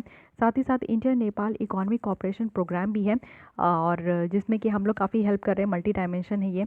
तेराई रोड प्रोजेक्ट है जिसमें कि 10 रोड्स हैं। हाउसिंग कंस्ट्रक्शन प्रोजेक्ट है जिसमें कि 50,000 हाउसेस को कंस्ट्रक्ट करनी है। साथ ही अभी का न्यूज़ रिसेंटली आप देखोगे कि पेट्रोलियम पाइपलाइन भी हमने बनाई है जो कि मोतीहारी बिहार से लेकर अमेलखंज तक है, जो कि नेपाल की एक सिटी है। तो ये सारे काम हमारे द्वारा जो है ना, हमारी हेल्प की जा रही है। किसको? तो हमारे नेबरिंग कंट्रीज़ को। साथ ही साथ श्रीलंका भी बच गया। तो श्रीलंका में भी आप देख सकते हो कि यहाँ पे द इंडियन हाउसिंग प्रोजेक्ट चल रहा है जिसमें कि इनिशियल कमिटमेंट की गई है कि 50,000 हाउसेस बनाई जाएगी जितने भी वॉर अफेक्टेड एरिया है वहाँ पे। साथ ही कंटेनर टर्मिनल भी यहाँ पे डेवलप किया जाएगा, वो भी कोलंबो पोर्ट में। और ये जापान के साथ हम लोग मदद करके जो है यहाँ पे मिलकर यहाँ पे मदद करें श्रीलंका को। तो आई होप कि आपको ये भी आर्टिकल समझ में आई होगी, जो कि काफ़ी इंटरेस्टिंग है कि अफ़गानिस्तान में हमारे इंडिया के द्वारा क्या क्या मदद किया जा रहा है और उसमें क्या क्या चैलेंजेस है। साथ ही साथ आपको फ्री में मिल गया यहाँ पे एक अच्छी टेबल थी जिसमें कि हमने अपने लगे हाथ सारे कंट्रीज़ के बारे में भी, नेबरिंग कंट्रीज़ के बारे में भी देख लिया। तो काफ़ी अच्छी आर्टिकल थी, आपको समझ में आया होगा। अब यहाँ पे प्रीलिम्स की हो, मेंस की हो या फिर इंटरव्यू की क्वेश्चन हो, तो आई होप कि आप मिस नहीं करोगे। इंडिया नेपाल की टाइज़ के बारे में बात कर लेते हैं। रिसेंटली क्या हुआ है कि हमारी जो फॉरेन सेक्रेटरी है वो नेपाल गए थे, जिससे कि हमारा जो टाइज़ है वो थोड़ा इम्प्रूव हो सके, क्योंकि हमारी रिलेशन बहुत अच्छी है। बट यहाँ पे एक दुश्मन है जो चाइना है, वो यहाँ पे अपना पैर पसार लिया है। आपको पता है जहाँ पे भी चाइना जाता है वो वहाँ पे सब कुछ तहस नहस करके आता है। तो देख लेते हैं इंडिया ने नेपाल की रिलेशन कैसी है। India Nepal treaty of peace and friendship है, जो कि हमने अपनी दोस्ती के लिए यहाँ पे एक ट्रीटी साइन करी थी 1950 में, और एक स्पेशल रिलेशन हमारा एग्जिस्ट हुआ था इंडिया और नेपाल के बीच में। नेपाली सिटीजन्स जो है उनको काफ़ी फैसिलिटी मिलती है, अपॉर्चुनिटी भी मिलता है, जैसे कि हमारे इंडियन सिटीजन्स को मिलता है। साथ ही नियरली आप देखोगे 8 मिलियन नेपाली सिटीजन्स जो है अभी इंडिया में रह रहे हैं और काम भी कर रहे हैं। तो बहुत बड़ी ये संख्या है 8 मिलियन। लेकिन रिसेंट शिफ्ट देखने को मिला। किस तरीके से? सबसे पहले तो बाउंड्री डिस्प्यूट हुआ, यानी कि हमने अपना नया मैप निकाला तो लग गई मिर्ची नेपाल को। नेपाल को मिर्ची लगी नहीं थी, नेपाल को मिर्ची लगाई गई थी, ठीक है, जानबूझ के उकसाया गया था। तो हम नेपाल के द्वारा यहाँ पे एक कहा गया था कि कुछ डिस्प्यूटेड एरिया है जैसे कि लिम्पियादुरा, लेपू लेक और काला पानी, जो कि उत्तराखंड के पार्ट में आता है। तो इनका कहना था कि ये सारी एरिया उनका है, लेकिन हमने अपने मैप में शो कर दिया। आइए इसको भी मैप में देख लेते हैं। तो आइए इसे मैप में देख लीजिए। ये हमारा प्यारा भारत और ये उत्तराखंड वाला रीजन है, यहाँ पे आता है नेपाल, ठीक है, और ये है चाइना। तो ये उत्तराखंड वाला रीजन है और यहाँ पे नेपाल है। तो नेपाल के द्वारा ये कहा गया है, ठीक है, ये कि यहाँ पे सबसे पहले देखिए ये काला पानी है, तो ये इनका बॉर्डर है, इनका टेरिटरी में ये रीजन है। लेपू लेक पास है, और थर्ड है यहाँ पे लिम्पियादुरा। तो अगर इसको नॉर्थ से साउथ में अरेंज करने आए तो फर्स्ट है लिम्पियादुरा, एंड देन यहाँ पे आप लोग देख सकते हो कि काला पानी है कि लेपू लेक है। अब ये तो यहाँ पे कन्फ्यूज़न वाला बात आ गया, लेकिन जहाँ तक मुझे लगता है कि लेपू लेक ऊपर है, काला पानी नीचे है, ठीक है, लेकिन फिर भी आप लोग इसको कंफर्म कर लीजिएगा। लेकिन मेनली यहाँ पे डिस्प्यूटेड एरिया को मैप में देखिए, आप लोग कभी भी आंसर लिखो तो उसमें लोकेट कर सको, फाइन। तो ये सबसे पहली प्रॉब्लम है जिसके कारण हमारे रिलेशन में बहुत ज़्यादा खटपट देखने को मिला। सेकंड है कि ट्रेडिशनल बिजनेस की भी नेचर देखने को मिली, थोड़ी चेंज हो गई है। बहुत सारे स्मॉल और जो मीडियम नेपाली बिजनेस है ना, अब उनको यहाँ पे काफ़ी इजी हो गया कि वो चाइना के साथ ट्रेड करते हैं, चाइना के साथ व्यापार करते हैं। तो आपको पता है कि नेपाल और भूटान, दो ऐसे कंट्री हैं जो कि सैंडविच हैं। एक साइड उनको चाइना देखने को मिलता है, एक साइड नेपाल, एक साइड इंडिया देखने को मिलता है। और ये है नेपाल और ये है भूटान। एक्चुअली इन दोनों कंट्री की प्रॉब्लम ये है ना कि छोटे कंट्री हैं, लेकिन इनको ये लगता है कि जब तक इंडिया अगर मदद कर रहा है तो ठीक है, अगर हम लोग थोड़ा सा भी इनको इग्नोर करते हैं तो ये लोग चले जाते हैं चाइना के पास, ठीक है। तो यही काम होता है कि हमारे द्वारा अगर यहाँ पे हेल्प नहीं किया गया तो चाइना सीधे उड़ के चला गया कहाँ, नेपाल सीधे चला गया किसके पास, चाइना के पास। और उसके साथ काफ़ी ईजी हो गया उनको यहाँ पे स्मॉल और मीडियम नेपाली बिजनेसेस को। तो ये एक प्रॉब्लम है। थर्ड यहाँ पे कि आइडियोलॉजिकल बेसिस भी देखने को मिल रहा है। आज की डेट में जो कम्युनिस्ट पार्टी है नेपाल में, वो काफ़ी फेवर करते हैं चाइना को, और साथ ही साथ ना वो बहुत ज़्यादा जो है प्रोटेस्ट करते हैं इंडिया के अगेंस्ट में। तो ये थोड़ी सी प्रॉब्लम हो गई हमारे रिलेशन में खटपट। और चाइना फैक्टर है, आप तो जानते हो चाइना एकदम से दिल खोल के रखता है कि आओ आओ मैं तुम्हारा हेल्प करूँगा, काफ़ी ज़्यादा इन्वेस्ट कर दिया जाता है और इन्वेस्ट करके उस कंट्री को जो है डेट ट्रैप में फंसा लेता है। तो चाइना का तो एक ही काम है, किसी भी कंट्री को डेट ट्रैप में फंसा लेना, यानी कि उसके कंट्री में इतना ज़्यादा उसको लोन दे देना, इतना ज़्यादा इन्वेस्ट कर देना कि वो कंट्री भी सोच में पड़ जाती है कि अब मेरे पास तो कुछ भी नहीं बचा, अब इसको सरेंडर करना ही पड़ेगा। तो ये काम किया जाता है। साथ ही इंडिया का भी यहाँ पे एलाइज रोल देखने को मिलता है नेपाल के इंटरनल पॉलिटिक्स में, यानी कि इंडिया की अगर इम्प्लिसिट सपोर्ट देखें तो 2015 में काफ़ी ज़्यादा किया गया था। और जो यहाँ पे एक मधेसी कम्युनिटी निकलती है ना, तो मधेसी कम्युनिटी जो यहाँ पे सदर्न पार्ट में रहती है नेपाल की, तो उनका डिमांड था कि कॉन्स्टिट्यूशन बनाने का, कि नेपाल में कॉन्स्टिट्यूशन हो। तो उसको हम लोग ने सपोर्ट कर दिया था कि हाँ नेपाल में कॉन्स्टिट्यूशन हो, और मधेसी को काफ़ी ज़्यादा इंडिया के द्वारा सपोर्ट किया जाता है। तो ये भी एक प्रॉब्लम क्रिएट कर देता है नेपालीज़ में। क्या क्या मेज़र लेने की ज़रूरत है जिससे कि अगेन हमारा रिलेशन सही हो जाए। तो फिर से यहाँ पे पीस और जो फ्रेंडशिप ट्रीटी है 1950 को, इसको थोड़ा अमेंड करने का ज़रूरत है। आज के डेट में जो खटपट हो रहा है उसके अकॉर्डिंग यहाँ पे कुछ अमेंडमेंट लाना चाहिए कि ऐसा ना काम करो यार, पेंडुलम जैसा ना काम करो कि इंडिया अगर हेल्प ना करे, इग्नोर करे, तो आप चाइना के पास चले जाओ। तो ये तो हो गया वही वाली बात ना कि ब्रेकअप से पहले जो है बैकअप रख लिया, कि अगर इंडिया के साथ अगर ब्रेकअप हो गया ना तो चाइना तो है ही, चाइना को यहाँ पे बॉयफ्रेंड बना लूँगा, तो ये बॉयफ्रेंड बना लूँगी। ये लगता है नेपाल ऐसा जो है ना लड़की वाला खेल खेलती है कि यहाँ पे ब्रेकअप से पहले बैकअप वाला सीन यहाँ पे चलता है। तो वो नहीं होना चाहिए। ब्रेकअप से पहले अगर बैकअप हो रहा है तो उसके अकॉर्डिंग जो है हमें आज के अकॉर्डिंग हम लोग को अपना अमेंडमेंट कर लेना चाहिए। साथ ही इंफ्रास्ट्रक्चर यहाँ पे ज़रूरत है कि जैसे हम लोग इतना ज़्यादा भर भर के अफगानिस्तान में इंफ्रास्ट्रक्चर बना रहे हैं, उसी तरीके से हमें नेपाल को भी थोड़ा गिफ्ट देना चाहिए। जैसे अपनी गर्लफ्रेंड को खुश रखने के लिए आप लोग कैसे गिफ्ट देते हो, तो उसी तरीके से इंडिया को भी सोचना होगा कि नेपाल थोड़े से चीज़ों में दुखी हो जाती है, तो उन्हें यहाँ पे गिफ्ट देना चाहिए, इंफ्रास्ट्रक्चर, ये सारी तरीके से हमें जो है हेल्प करने की ज़रूरत है। उसी तरीके से हमें इकोनॉमिक कॉपरेशन भी बढ़ाना होगा। जैसे कि अगर नेपाल स्मॉल और जो मीडियम बिजनेसेस अगर बहुत ज़्यादा फ्री फील कर रहे हैं कि चाइना के साथ वो बिज़नेस करके काफ़ी खुश है, तो उस तरीके की स्पेस हमें भी देने की ज़रूरत है कि हमारे कंट्री में वो बिज़नेस करके खुश रह सकते हैं। साथ ही नेपाल को ज़रूरत है कि वो यहाँ पे इंडिया की जो कंसर्न है चाइनीज़ एक्टिविटीज़ को लेकर, तो वो भी इसको समझे। नेपाल को भी यहाँ पे अपनी आंखें खोल के रखनी है कि इलीगल एक्टिविटीज़ काफ़ी होती है, human trafficking, black money dealing, terrorist intrusions, तो ये सारा काम काफ़ी हो रहा है। चाइना भी इसको सपोर्ट करता है, तो इसके बारे में उनको आँख खोल के रखना चाहिए कि चाइना यहाँ पे सही नहीं है, ठीक है। जो बैकअप के रूप में यहाँ पे नेपाल रखा है चाइना को, वो उसका सही नहीं है। सार्क में यहाँ पे ध्यान देना चाहिए, क्योंकि इंडिया आप देखोगे कि काफ़ी इंगेज कर रहा है किसको, तो बिम्स्टेक में, क्योंकि सार्क यहाँ पे पाकिस्तान के कारण चलता नहीं है।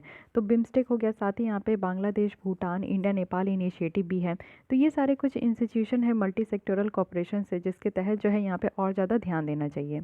कंक्लूजन में बताया जा रहा है कि हमारा centuries of social, culture, political, strategic, economic ties रहा है, तो ये सिर्फ अगर स्ट्रांग नहीं रहा तो फिर मुश्किल हो जाएगा। तो चेंजिंग टाइम के साथ हमें भी चेंज होना चाहिए।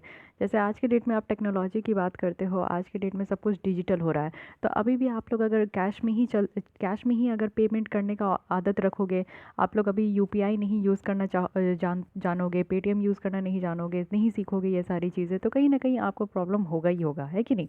तो इसलिए जैसे जैसे टाइम चेंज होता है उस हिसाब से आपको ढलना चाहिए, तभी आप लोग जो है सही तरीके से इन्वायरमेंट के साथ कॉप अप कर पाओगे। तो आज की डेट में जो है एक न्यू एंगल लेने की ज़रूरत है इंडिया को भी और नेपाल को भी, तभी हमारा रिलेशन जो है पहले की जैसा बेटर हो पाएगा। साथ ही साथ आप लोग देख सकते हो कि इंडिया नेपाल का कॉपरेशन अगर हम लोग देखें, डिफेंस कॉपरेशन में देखें, तो इंडिया के द्वारा यहाँ पे नेपाल आर्मी को काफ़ी ज़्यादा असिस्ट किया जाता है। मॉडर्नाइजेशन को लेकर काफ़ी असिस्टेंस भी प्रोवाइड किया जाता है। जब कोई भी डिजास्टर वगैरह आता है तो हमारे द्वारा काफ़ी हेल्प किया जाता है। इवन नेपालीज़ के जो गोरखास थे वो यहाँ पे इंडियन आर्मी में भी सर्विंग कर रहे हैं, सॉरी यहाँ पे रह रहे हैं। साथ ही वाटर रिसोर्स कॉर्पोरेशन की बात करें तो 3 टाइज बायलैटरल मैकेनिज्म है जिसको 2008 में इस्टेब्लिश किया गया था, जिसमें कि हम लोग यहाँ पे water resources, flood management, hydro power, ये सारी चीज़ें को यहाँ पे डिस्कस किए हैं। एनर्जी कॉर्पोरेशन भी है, इंडिया और नेपाल के बीच में पावर एक्सचेंज एग्रीमेंट भी हुआ है, वो भी 1971 से। और काफ़ी ज़्यादा पावर की अगर ज़रूरत होती है तो यहाँ पे बॉर्डर एरिया में दिया भी जाता है। इकॉनमिक कॉपरेशन देखें तो इंडिया जो है लार्जेस्ट ट्रेडिंग पार्टनर है नेपाल का। टोटल अगर बायलेटरल ट्रेड आप देखोगे 18-19 का तो ये 8.27 बिलियन तक भी पहुंच गया है। एजुकेशन की बात करें तो इंडिया जो है ना यहाँ पे 3000 स्कॉलरशिप सीट एनुअली यहाँ पे प्रोवाइड करते हैं नेपालीज नेशनल को, वो भी बहुत सारे कोर्सेज जैसे पीएचडी, मास्टर, बैचलर्स, ये सारी चीज़ें हैं। कल्चर देखें तो हमारा कल्चर लिंक भी बहुत ज़्यादा है। इंडिया और नेपाल में बहुत सारे फेसेट होते हैं, जैसे कि रिलीजन, हमारा same religion, language, cuisine, movies, ये सब कुछ जो है ऑलमोस्ट आपको सेम देखने को मिलेगा। तो हर एक फील्ड में आप लोग देखो कि हम लोग एक दूसरे को कोऑपरेट करते हैं और बहुत ज़्यादा ये बहुत ज़्यादा आपको जो है ना अलग नहीं देखने को मिलेगा। इवन आप देखो कि वीज़ा भी लेने की ज़रूरत नहीं होती है जब आप नेपाल जाते हो, तो ये सारी चीज़ों की फैसिलिटी है, तो ज़्यादा कुछ डिफरेंस भी नहीं देखने को मिलता है। तो इस तरीके से हम लोग समझे कि इंडिया और नेपाल की जो रिलेशन बिगड़ चुकी है उसको और कैसे हम लोग ठीक कर सकते हैं। आई होप कि आपको ये अलग कुछ न्यू पॉइंट और कुछ अलग एंगल आपको पता चला होगा, जो कि आप अपने आंसर राइटिंग में और ज़्यादा अच्छे तरीके से इन्हेंस कर सकते हो। तो यहाँ पे हो गई हमारी इंटरनेशनल रिलेशंस की एंड। नेक्स्ट हम लोग यहाँ पे स्टार्ट करेंगे इकॉनमी, और इसी तरीके से इकॉनमी को भी कंप्लीट करेंगे। तो अगर आपको ये लेसन अच्छी लगती है तो लाइक किए बिना मत जाइए, डिसलाइक भी कर सकते हैं अगर नहीं अच्छी लगी तो। साथ ही साथ आगे हमारे साथ कंटिन्यू रहना है, क्योंकि ये करंट अफेयर्स की जो वीडियो है ये आपकी कंटिन्यू रहेगी। तो उसके लिए आपको हमारे चैनल को सब्सक्राइब करना होगा। सब्सक्राइब कर लीजिए, क्योंकि बहुत सारे वीडियोज़ की आपको लिंक नोटिफिकेशन नहीं मिल पाती है, क्योंकि आप सब्सक्राइब नहीं करते हो और बहुत सारी वीडियोज़ आपके मिस हो जाती है। तो कोई भी मिस नहीं होगा, क्योंकि डेली बेसिस में आपको यहाँ पे वीडियोज़ मिलते ही है। डेली एट एनी कॉस्ट 4 बजे तो आपका यहाँ पे प्रीमियर हो ही जाता है कोई ना कोई वीडियो। तो मोस्टली मैं इसी को रखती हूँ, अगर ये रिकॉर्डेड नहीं रहता है तो फिर मैं दूसरी कोई भी और लेसन आपको प्रोवाइड कर देती हूँ। तो चलिए आज के लिए बस इतनी ही रखते हैं, मिलते हैं नेक्स्ट लेसन में। Thank you.